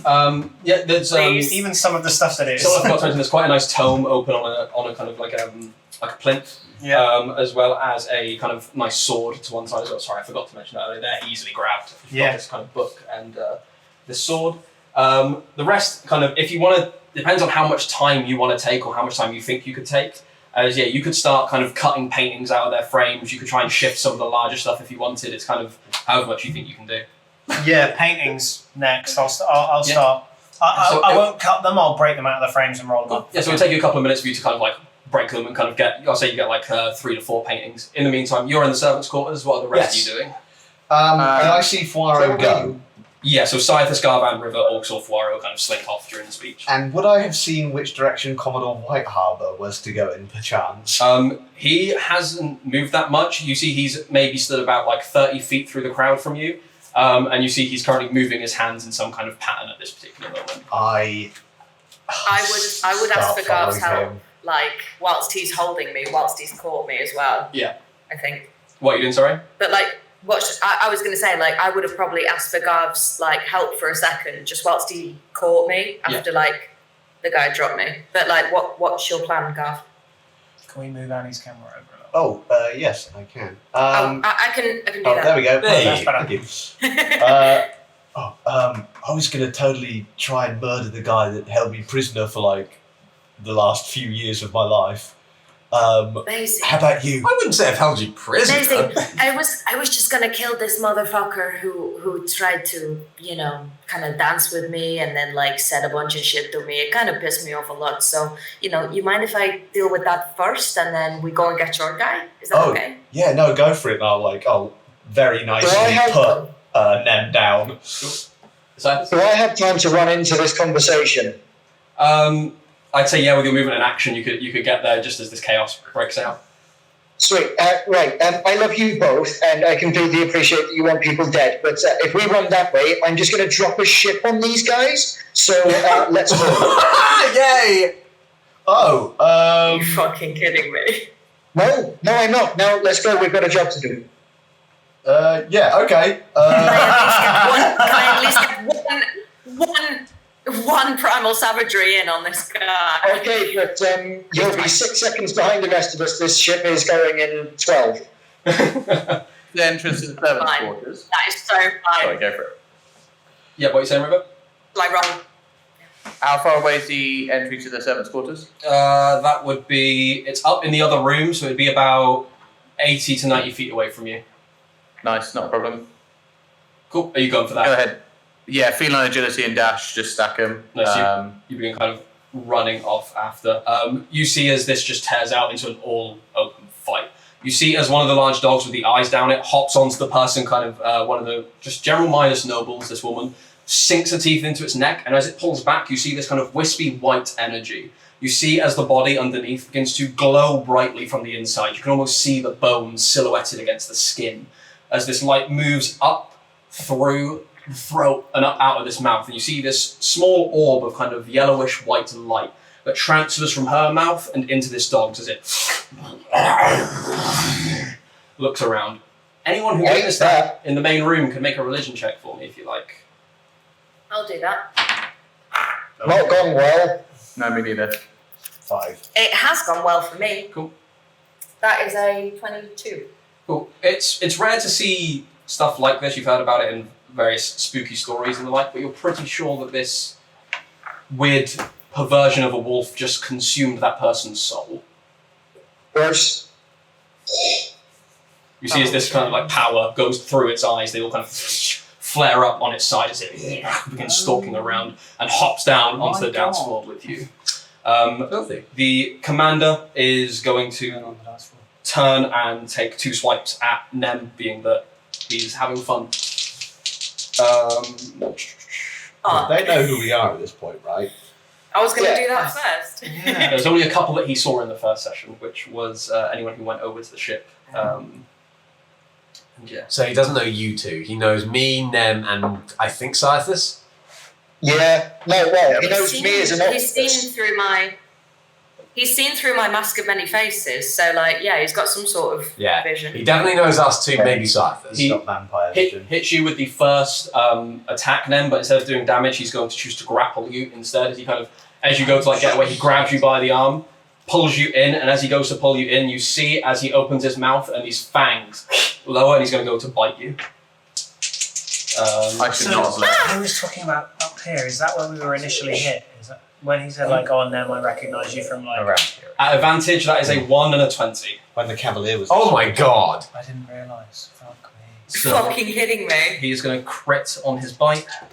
Oh shit. Nem, could you Vampire Nem. could you give me a Constitution saving throw, please? Exactly. Vampire Nem. Vampire Nem. Oh, actually, no. There's no Oh, save. I'm on it. Sorry, there's no save involved with this. Always gonna happen. Vampire Nem. Vampire Nem. Holy shit, what a that's concept, cool yeah. as fuck.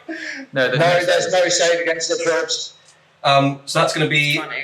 38 points of damage, and your hit point maximum is reduced by the same amount. Oh no, that's not. What? As you feel as this wretched undead, which you know to hate, sinks its teeth into your neck and drinks of your life force. You feel as the blood begins to almost pool and run down your neck as he pulls it away, still holding onto your arm there. Cool. We're kind of free-flowy initiative at the minute, and then we'll catch up with your shenanigans in the servants' quarters in a sec. Sounds like a plan. And what's everyone doing? Are you running? Are you attacking? What's going on? So I'm now going to run away towards the servants' quarters with the ship in a bottle in my hand. Cool. When Nem and Garv are free, I'm throwing it in the crowd. Cool. You kind of go there, get the ship and bottle, and kind of ready yourself. Nem, Garv, anything you're doing this time? Oh no. Where's Commodore White Harbour? He is. If He I'm will have grappled, moved- can I he would- attack? I he don't would- even know. You can indeed. He would have finished what he was doing. So you see as he kind of drew these runes, and out of thin air, this heavy bronze warhammer just sinks into his hands, and you see as he runs up and just to a couple of these strange, many-eyed cultists, just begins thunderously smacking them from side to side. I respect the grind. This would actually be the first time you've ever seen him fight or wield a weapon of any kind. Yeah, I hate that he's one of the good ones. Yeah. There are no good No, ones there's- here. yeah, there's No, I know good they're not. here. Yeah, I know, but Including he's us. not one of the vampires. Like, there's two sides. There's the living and there's the dead. Like, Yeah. let's Oh, be real. All right, John. But no, there's the living, there's the dead, and there's the cultists. Yeah. Well, that's the title of the episode. Yeah! Yeah, Garv Nem, what would you like to do? I'm biting the dagger out my arm. Nice. So I you go. I just eat the fucking flesh that's over You it. take 6 points of damage as you see as Garv just begins gnawing into his own arm before pulling out this small straight razor. Blessed fames. No. Oh, I can't believe I said that. Blessed fames. Nem, anything you'd like to do? Yeah, I would like to. As soon as the fucking Mandem bites me, I'm really pissed off. So I'm like, I'll try and hit him back with a primal savagery. Go I really for it. hope this goes well. Who knows? Fingers crossed. It's a one, isn't it? What was it? It's a 10. That's 10. a miss, unfortunately. You go up with a primal savagery, kind of showing you, bearing your own teeth as he just holds you in place and just holds you back and just, my fair Ravenhill. The blood dripping from the corners of his mouth. Don't pissed off. Cool, you begin biting that out. Where are you headed? Are you headed for... Actually, having said that, Yeah. if I that was my action, right? Yeah. I change into a Raven as a bonus action. Yeah, you can indeed. He's going to make a dex check to see if he can keep hold of you as you completely change form. Which he does not. You kind of like turn to Raven, he goes to grab at you, but you just manage to fly away. Where are you headed? Fucking out, like away, just like out of the building. Cool. So, are there any like Out the building? windows, or is there a door? Yeah, there's plenty of windows, some of Yeah. which have been shattered. There's the front door, whichever route you want to go. Just out of one of the shattered windows. Yes, Yeah. You go out to, you smash out of one of the windows. As you do, you all hear this loud noise, this... as a thunderstorm appears to apparate outside. Cool. During this time, Silas was running. River, you're going through the servants' quarters, chasing after Flora. You see as people are like barging past you, trying to get through. One of these cultists is going to get up to you and is going to try to make 2 attacks on you. That's cool. Misses with both. You see as this cultist with these many eyes across the road brandishes this dagger, comes in for you, but you just nimbly even in your dress, dodging out of the way twice as it tries to stab towards you. How squishy does it look? Fairly squishy. You reckon it's probably minion raw? Right. I'm gonna That means stop you him have when to it hit tracks on the and double claw it.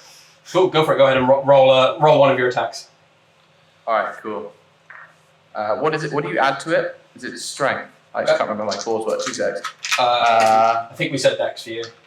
Yeah, it is. So that's a 17. That hits. You kind of rake your claws across and just cut this man down as he comes up and tries to stab you. As you one swift blow.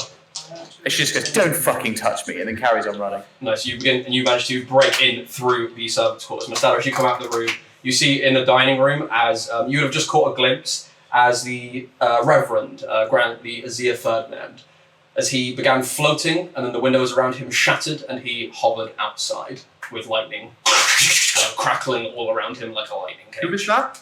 Azir Ferdinand. He's the Reverend of the Church of Kal'Himaar. Yeah. Oh.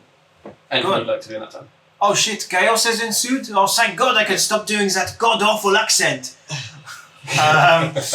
And I will... Stop doing the god awful accent. I don't know, can I see Garv? Can you see Metallo? Yeah, you'd be able to see Metallo. Biting his arm like The this. 10'5" tall, completely reflective disco ball of Metallo biting into his arm currently before pulling out a straight razor. Okay, I'm still invisible at this point. Yes. Is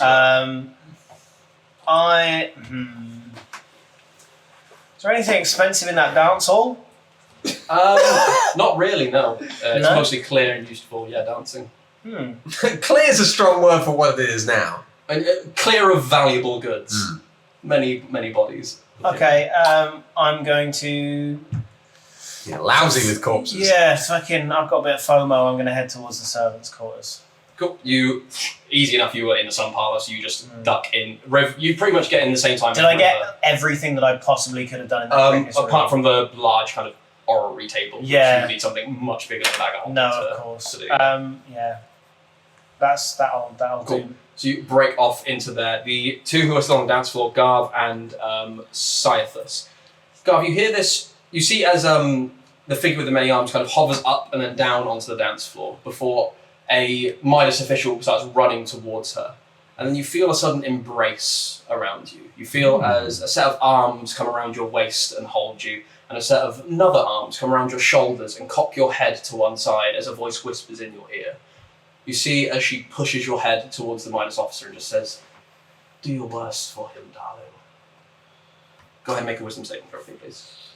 It's not bad. That's non-natural 20.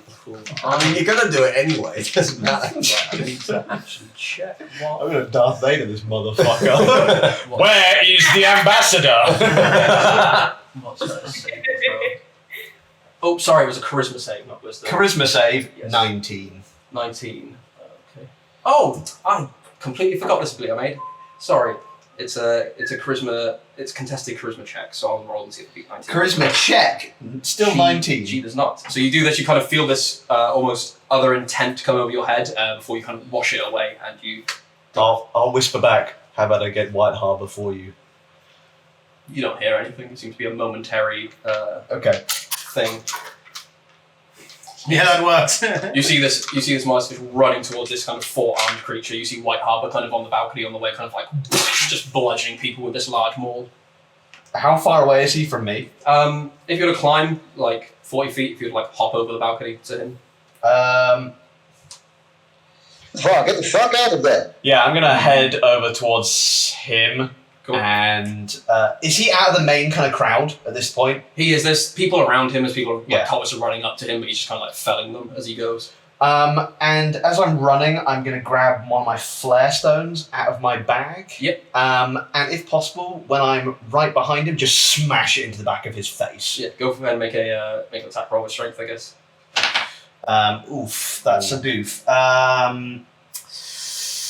That's not that good. That is only a 13. That's a miss. As you go to smash it down, it doesn't smash properly on him and it drops to the ground before and this red flare just shoots up from the room. People go to look and he kind of like looks around towards you and just says, kind of looks and says, Watch out! says, weird question, but is that Garvin serious? Okay, yeah, it is.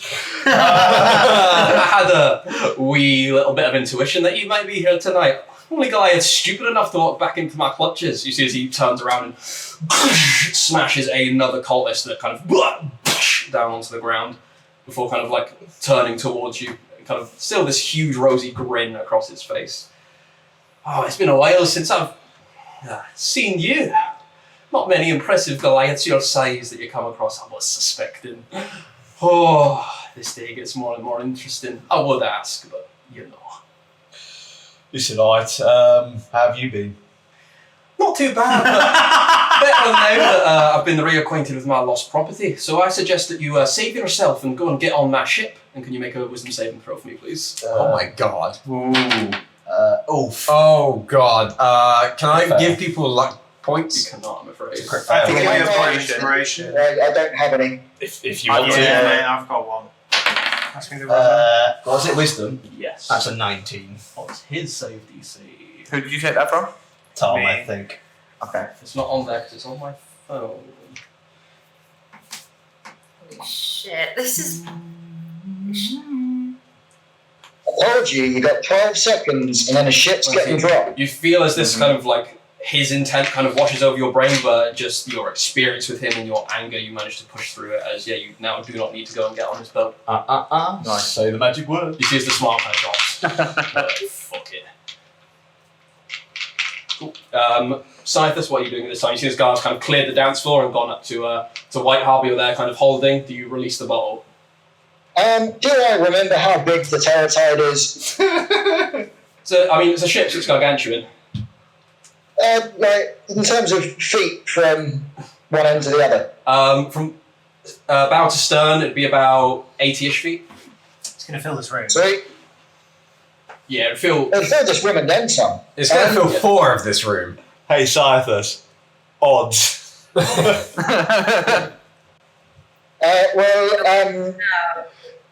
Gov, no. I'm a man of my word, is the problem. Yeah, if you do it, will Nem and Garth both die? Nem's already out. Nem's out. Anne's fucking literally flown the nest. Like, Oh, she was like, fuck's sake, bye. it's such a dumb idea. Right, I'm going to put the bottle back, I'm going to cast Enlarge on Garb, and I'm going to transform into a polar bear and run over to them. Nice. So you feel you grow, and then you transform into a polar bear and you need to run over to Commodore Sure, White Harbour and guard. alternative plan. You see, he's like, kind of looks a bit kind of weirded out that a polar bear has now appeared in the midst of all this chaos. Yeah, I'm just going to scream at him. I don't have anything else I can do. That was it. Get him! Cool. You see, Hanzo. Actually, no. I'm going to scream at Garb because he's got in the way of my fucking plan. Oh, I was totally okay with you throwing the ship still. You'd have died.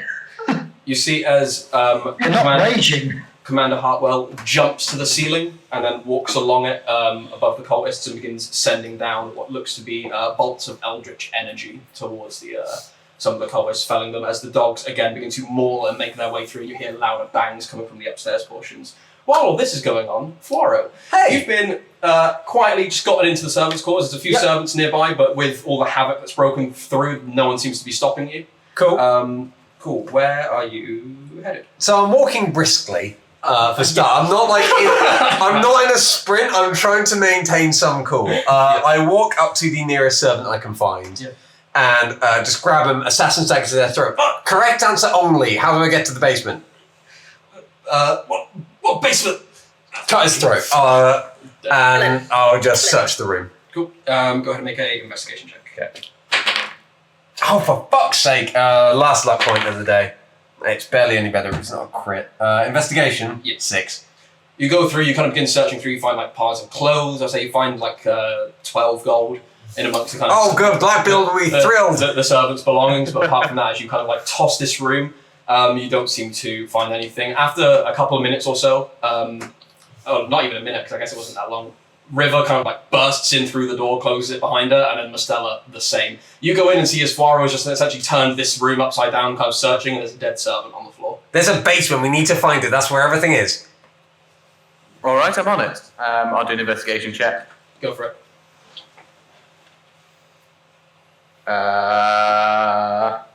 It's not bad. It's I don't have anything added to that. 17. 17. You begin to look through, kind of looking for secret doors, trap doors, anything like that. You're pretty confident this room is the servants' quarters are clear. Excuse me. Don't think there's anything in here, Captain. Fuck! Right. So we haven't got everything. We clearly haven't got everything. Okay, I have actually, I've got everything. Except for you. You got everything from one room. Yeah, it's quite a lot of everything though. Can I have your pocket hole? Can I have your big sheet hole for... Yeah, sure, whatever. And I chuck it down while still searching. I'm still invisible, if that's alright. Oh, okay. So you can just hear my voice. And I'm saying, okay, cool, and you just see it like fold up and then disappear. And I'm gonna run off back through the. Oh my party. god. All right, I'm gonna search anywhere else. Is there anywhere we haven't searched on this floor? There is the room that you saw the commander kind of go in and out. Commander come out of, the circular reception room near the front of the house. Oh, I have to go through everything to get there. Right, River. Mm-hmm. You're ready for a gauntlet. Okay, ready. Let's go. And as Fuaro steps back out into the dining room and into like the ballroom or that area, he draws his sword.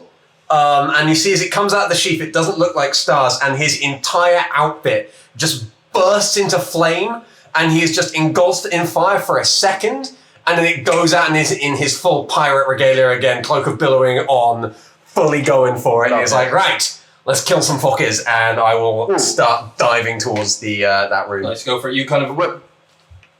River. Sorry, I was going to say when Mostella had the thing open, I would have got my rapiers out, but then it got closed quickly. You would have been able to grab your rapiers. I got my gun. Yeah, no, I'll let him go. Does anyone need anything before I take this away? Go on. I'll stick the breastplate on as well. Yeah, so you AC back up. managed to get that all on. Mostella, I assume you're going to the sun parlour. I am going back to the sun I parlour. thought so River and Fuaro, I need you both to make either athletics or acrobatics check as you try to make your way through the chaos, taking as little damage as possible and getting in range of as few people as possible. Can I 15. misty step from one end of the room to the other? Yeah, I'll say that'll give you an advantage as you try to make your way through this skill challenge of a gauntlet. Oh, I'm so glad I got advantage, because that would have been a crit fail. Athletics or acrobatics, did you say? Yep, either or. That is a 18. 18? 16. 16. You begin to fly over. River, you manage to get through kind of like bamfing between cultists, cutting a few down where you can, cutting a few Midas officers down where you can as well. Nice. You manage to quite easily fly over. The DC was low for you because you could fly. Yeah. As you kind of go through the main room. I'll take some pot shots on the way, shoot some Easy bastards. kind of letting off the guns as you see your body just kind of drop. You see as you begin to fly and get near the room, you see Garv and a polar bear facing off against what seems to be Commodore White Harbour. On my way past through Yeah. through to the sun parlour, Yes. I'm gonna enlarge Garv as well, Cool. if I may. You see as the invisibility drops. That's alright. Guard, you enlarge, and part of your arm kind of goes out of the window as you're now again just enlarged in front of White Harbour. Cool. Nem, where are you flying as you've just broken through the window and... Oh, is she there? Oh, actually, sorry, I'm here. I don't have I'm enlarged here. prepared. I took What's it off for this? something else, so I scratched that. Sorry, what was that, Nem? Yeah, I'm here. I think I just need to get out of the room for a minute. So I was like flying around in the open air, and then I remembered that Garv promised to help me kill this guy, but we didn't get the chance. So I'm probably just gonna try and get Garv's guy as well. So I'm gonna fly back in the room, Yeah. if that's okay, and see where Garv is at. Yeah, you see he's It's fairly obvious. He's stood at the window pretty much that you flew out the top of. Amazing. Okay. So I guess how big is Garv at this stage? Just shy of 20 foot. Yeah. Excellent. Can I land on his shoulder? Yeah. Amazing. And I guess if he's are you trying to take down Commodore White Harbour right now? Yes. Amazing. I'm gonna pop off an Eldritch Blast at him, I suppose. Go for it. So we'll go for it. Slay him. It's gonna be. It's gonna be a non-nat 20 and an 11. The non-nat 20 hits. Amazing. Which means I get to throw a. Okay, it just a 4 damage. Can I retroactively make a perception check to see if I can see everyone is fighting White Harbour? You'd be able to see. You would have been able to see that. Yeah. Oh, It's enlarged. She's hard to miss. Sweet. If I spot White Harbour, I detour and fly over and just quickly just shout for Praeterra and try and stab him. Go for it. Oh, is that cocked? No, that's flat. Your call, Dan. It didn't look cocked to me. Okay, we'll go for it then. It's an 18 to hit that. 18 just hits. That is AC. Nice. There's an ally within range, so that's a sneaky boy. I'm gonna go ahead and look at his spell list. Hey, 10. 17, 24 plus 1 plus 3 numbers. I've already forgotten everything I did.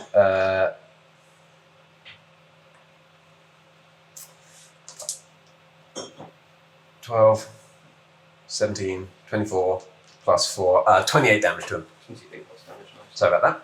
That's alright. He's usually kind of like stabbing him. Kind of almost pushes you off as you stab the blade into him. He's kind of readies his hammer. Are you staying next to him or are you flying away? Flying away, I just wanted the one good stabbing. Cool. You go ahead and fly. He's usually kind of at the end of your turn, he's going to do a legendary action and attack Garv.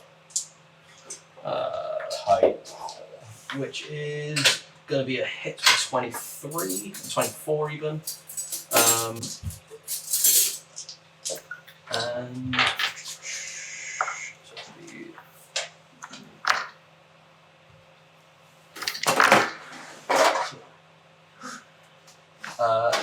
12 points of bludgeoning damage. Cool. Plus an extra 5 points of necrotic damage. As he just slams this hammer into you and it just slams into like the front of your leg and it cracks and you kind of take it in. As you go in and rear in for an attack, you see over towards this four-armed figure that hasn't moved an awful lot. You see as most of the people who've gotten closer have just suddenly stopped and turned and walked away. Someone would get near to attack and they'd stop and just wait to be killed. You see as she brings up the black orb and begins channeling energy into it. And you see this green light begin to pour from it.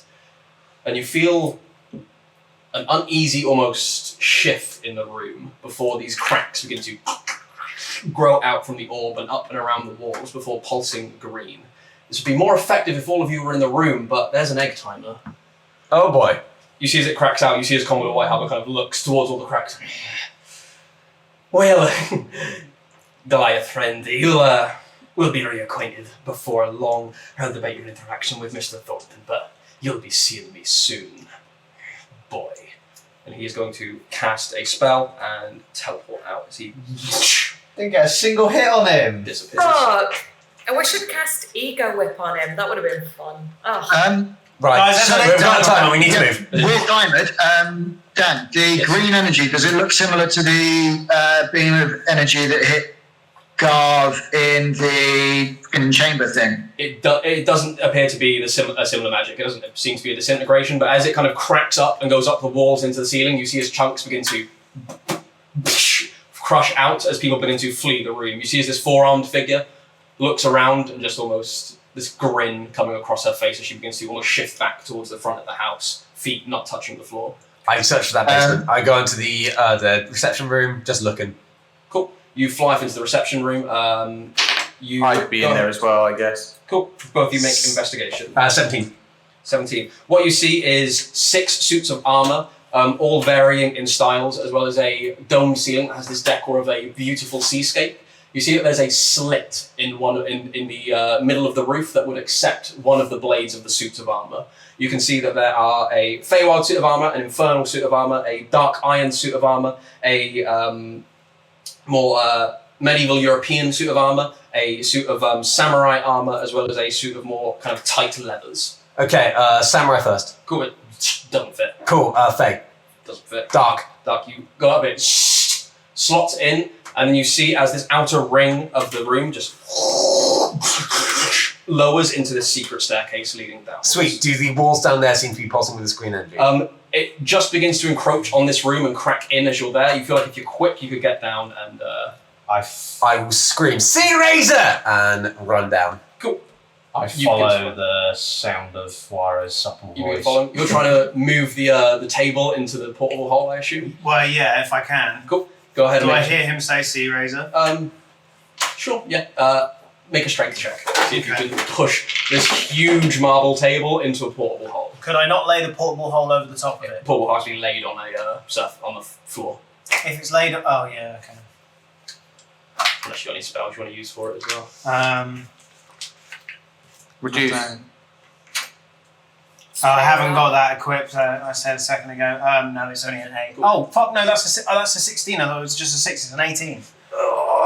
Just like an inch, but barely moves. You can spend more time doing it if you want. No. Cool. Scythus, Nem, what were you guys doing? I have arms, hard shoulders, so I'm going where he goes. Cool. Yeah, as soon as I hear the shout of Sea Razor, I'm going to expend my last beast shape and turn into a giant eagle.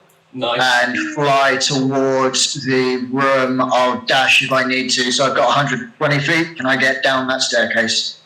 Yeah, you could, actually. You see as this eagle kind of narrowly flies into the room and then begins to go down the staircase. I'm waiting at the top for everyone to get down first. Cool. Go ahead, what are you doing? As I have been enlarged, I believe everything that's on me is enlarged as well. Yes. Would that mean the bag of holding's opening is double the size? Yeah. I shove the 4 or 5 suits of armour that were in the room that Fuaro just was in into the bag of holding. So yeah, I shove them all in. You manage to make your way through out of that room and then begin to shove them in.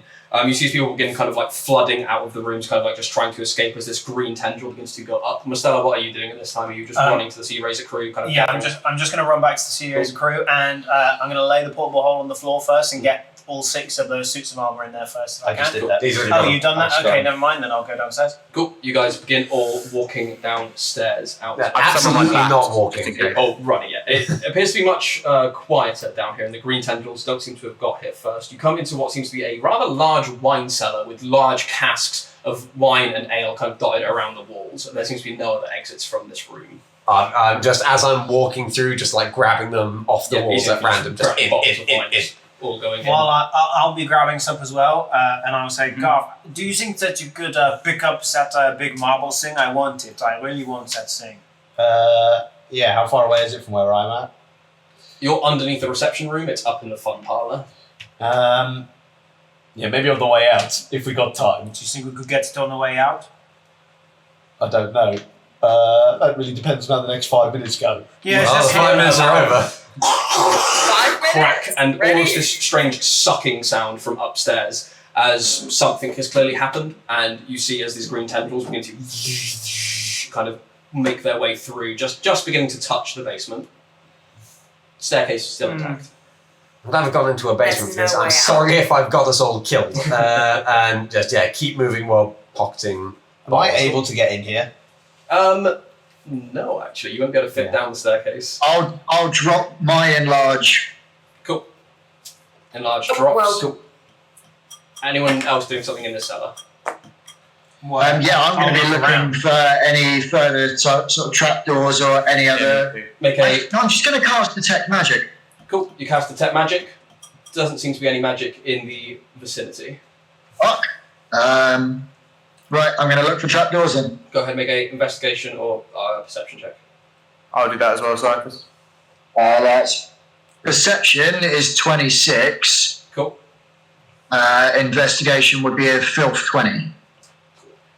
And River. Perception 21, investigation 16. Nice. Yeah, you both kind of find this one larger wine cask that's been pushed against the wall and appears to be empty. You move it out to the side and see a hole that leads into another chamber. Can I feel a breeze? Hmm? Can I feel any breeze coming that way? Like there might be a way out that way. You cannot. Okay, still going in. In. Everybody move. Come on. We've not got a lot of time here. So you see this is a medium rectangular room made out of nicely carved stone, and you can see the walls aligned with these 8 stone upright coffins, currently empty. At the opposite side of the room is this archway that seems to lead into a larger chamber, but apart from the coffins, there seems to be some kind of spawn or slumber room. Just going straight through. Does the detect magic go off at all in here? It does as you get up towards the door, as you see that there is, or the archway, as there's a faint line of runes kind of across the floor that seems to be some kind of divination spell, I believe it is. I fart in one of the coffins. As we I'll go dispel past. that. Can I dispel I'll point it out to Mastella so they can dispel it. Magic dispelled. You begin to go in and find a intimate circular room that's decorated like of a Midas captain's quarters. You see a cozy wooden kind of interior, writing desk, candles, all in Midas colours. You see this large stone kind of dais in the middle, and there seems to be a dust outline where a coffin would usually lay. Are there like any notes or books or anything on the table? You see there's loads of notes across the table. You just shove them all in, and to one side there seems to be a chest in the side of the room as well. Yeah, just pop that in the hole. Yeah, opening the chest. Just pop the chest in the hole. Just We'll take deal the with that chest. later. Cool. As you, who's popping the chest in the? I'll put it in the hole. Cool. Whoever goes near it, I need you to make wisdom saving throws for me. Please. Okay, fuck. That's not too bad. Not awful. 13. Was that 16 and? 13. Am I near it as well because I'm on Garv's shoulders? Yes. Right. Alright. Wisdom saving. Yeah. 18. Cool. Fuaro, you immediately become absolutely terrified of this chest and just need to get away from it. You see as Fuaro just dashes and leaves the room. I want that chest. Get that chest away. We need to leave. Mastella, put the hole down. I'm going to put this chest in there.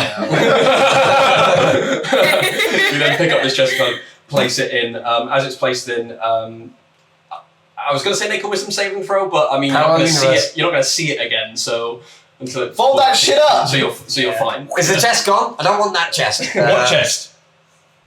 Oh, I'm going crazy. Okay, anything else of note in the room? Yeah, is detect magic pinging off anything else? Apart from the chest when you eventually kind of saw his guard put it into the hole, nothing else.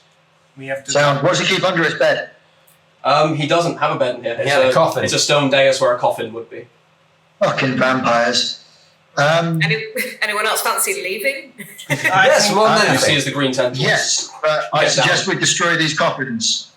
Yeah, I was already. Because gonna that do sounds like a thing we could do. I already farted in one. Well, that's desecrated. It's fine. Yeah, Anyway, I'm just going to set Right. Last couple.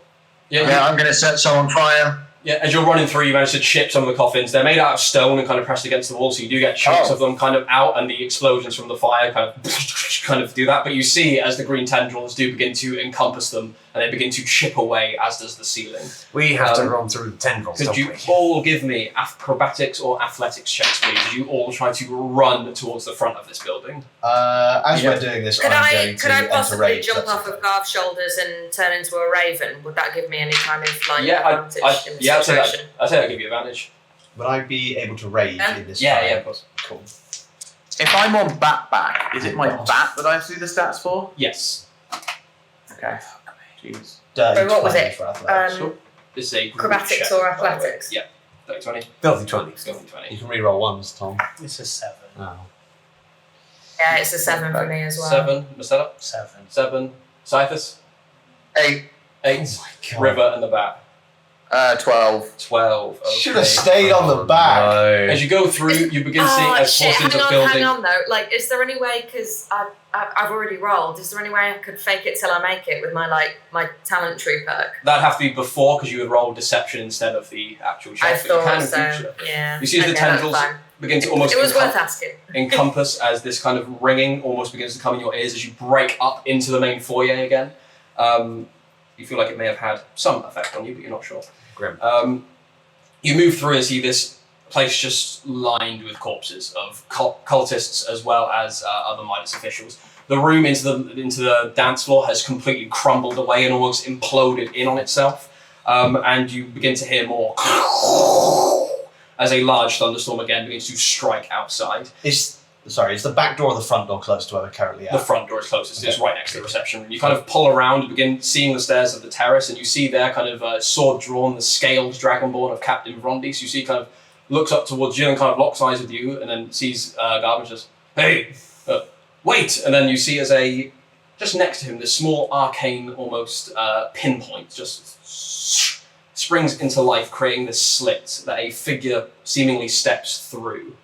He wasn't with the rest of them, the rest of the people who gave the speech, but you see this long, flowing, greenish robe trailing behind him. Bare chest that seems to have scarification representing various eyes moving down the body that seems to almost shift with his flesh. In one hand, he holds an upright dagger that has many broken facets and a maze-like structure across it. In the other hand, he holds this ring of glowing keys.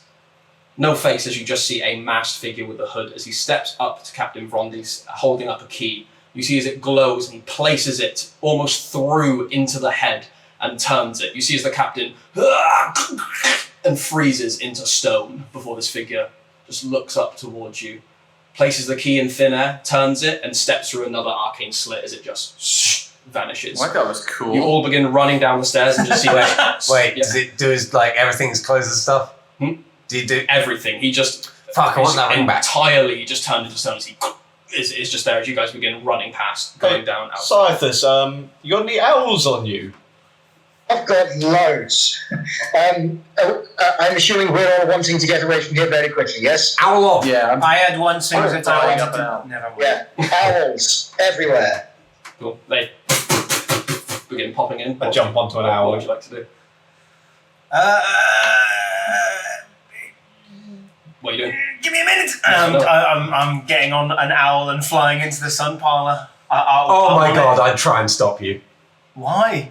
Because the whole building's imploding! Then go ahead. I'm going to try and stop you. Okay, try and Cool. stop. So with The owls act of my volition, and Okay, I'll we're run going to the then. sun parlour. Nice. Oh, what?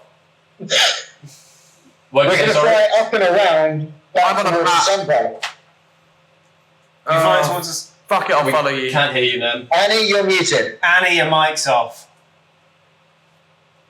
Good fucking buy is what I said. The thing is, folks, I knew that's what you said. That's what's needed to hear. You can I needed you fly to know. I'm not! I'm not a fucking owl, I'm trying to stop him! Yeah, no, literally, I turned into a raven and I was fucking gone. I was like, bye. Cool. So some of you begin headed towards the sun parlour, the rest of you just headed towards the bay.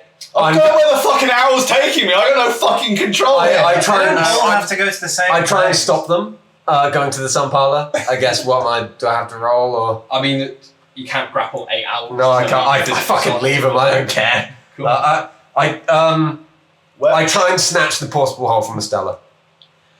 Dumb. If all of us move this thing, it would be fine. Yeah, but also you are all definitely going to die, and you have all of the loot. Okay. I'm not letting your insanity jeopardize the mission. Says Ferraro.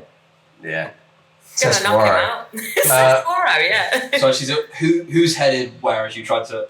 Where are the owls I going? guess you need to make either athletics or acrobatics to try and stop Forrest snatching the And what was mine? yours would be athletics or acrobatics as well. Cool. Mine was. Oh no, sorry, it'd be athletics or sleight of hand. Oh, sleight of hand probably. That's only an 11. 13. Yeah, so you managed to keep the portable hold to kind of fall that. Where are you all headed? Just so I know. So we're not heading back through the building because that's fucking dumb. We're going out and around Cool. All to the the owls. back where the All the sun parlour owls. was. The owls are going. Anyone who is on an owl is coming with us. You don't have to send all of the owls, man. Also, there's a smashed window right by the sun parlour. That's my escape plan. I'll meet you Sick, outside. That's where we're going then. The 10th Okay. So, beginning to grow. Are you and Gal? Nem and Fora, you just headed straight to the bay. Yep, just out of there. How does a vampire need a sun parlour? I'm not leaving them. I'd go with, annoyingly. You're going over with Nem. Where are you going?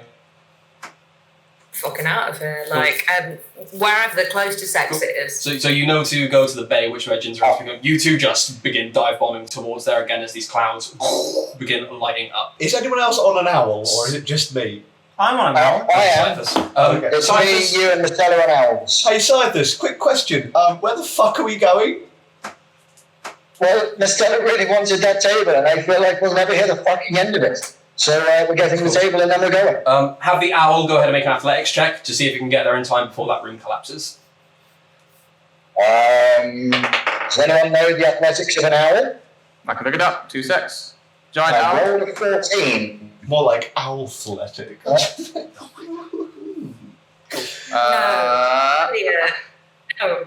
Oh, come on. It's +2, my friend. So 16. Cool. It flies over. You see as the room is mostly enveloped in green tendrils, you've got maybe a round. Okay, this thing's going down on the floor. Everyone help me move this now. And the owls. Yeah. Yeah, and So the it's owls. me, I think all of us combined should be I'll able to spend move it. another rage point and try and... Yeah, I'd say. I mean, all of you being able to will be able to shift this thing as it was. Okay, I decent way to snatch move. the It goes- snatch goes this thing on- up. thunderstorm, so full.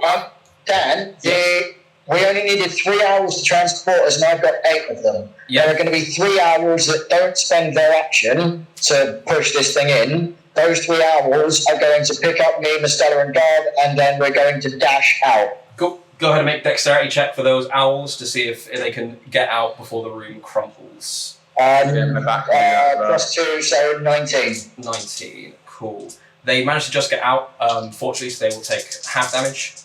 Do I need to do the same for my bat? Or So, my... yes, Right. please. If you went in as well, yeah. What check was it? A dexterity check. Yeah, it does okay. Non-natural 20. Cool. So to the ones that pass, they take half, which will be 13 points of damage. Of bludgeoning damage as you are just hit as it falls. And everyone. Oh, fucking hell, that's lucky. Okay, we're fine. The owls are bleeding, but we're fine. Again, going over. You see as well in the thunderclouds above, as there is a figure flying amidst the lightning above. As you see, the strikes actually aren't random strikes, but you see as groups of cultists begin to go, you see this figure point to them, and the lightning just Yes, I love this cleric. begins striking down, slamming and decimating various cultists. You all begin flying down. Never Is that you? Yeah, no choice but to stand. It's not me, unfortunately. I'm a fan. As Neverfar begin flying down, you guys are the first in the bay. You see the daunting ship of Shark there. But just a couple hundred feet off in the bay, you see Bubbles as a strange domed top of a swordfish-shaped ship surfaces. Jinzarem's ship. Oh, thank God. You begin beelining for there. You manage to get in and you see as it doesn't have a main deck, but a compartment on the side opens as you both just tumble into the room, kind of catching your breath, kind of holding it, waiting and waiting and waiting before you eventually hear as the owls begin to dive bomb him, as you all see Jinzarem's ship and the owls lower down and drop you off. You see as Jinzarem is there waiting, and he very much does wait until Scythus is safe and on the ship. He says, "No time to lose then, it looks like it went..." Please! Something happened. Basically, we need to go about 5 minutes ago. Quick, I get it. We'll explain on Tide, the way. move the ship, summon the elementals. You feel as the ship begins to... And then it goes in underwater and begins catapulting through underneath, just water rushing past you as the ship again begins to fill with water. You all are a bit trepidatious at first, and as your heads dunk, you realise you can breathe the water.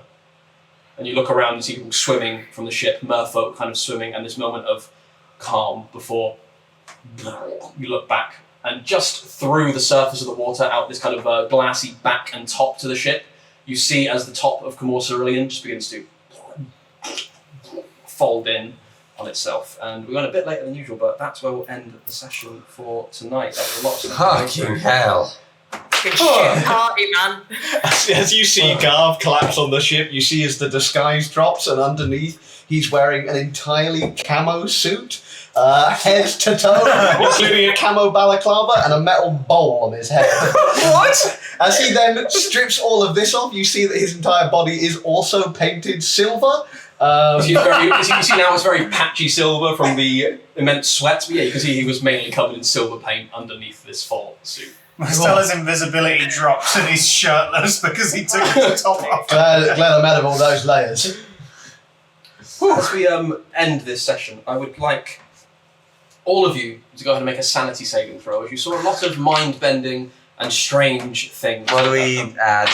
Whatever the skill would be for that you rolled. 6, so a -1 for me. Cool. Hang on a second. What's so a 17 it's an aspect plus? of what we rolled earlier. Yeah.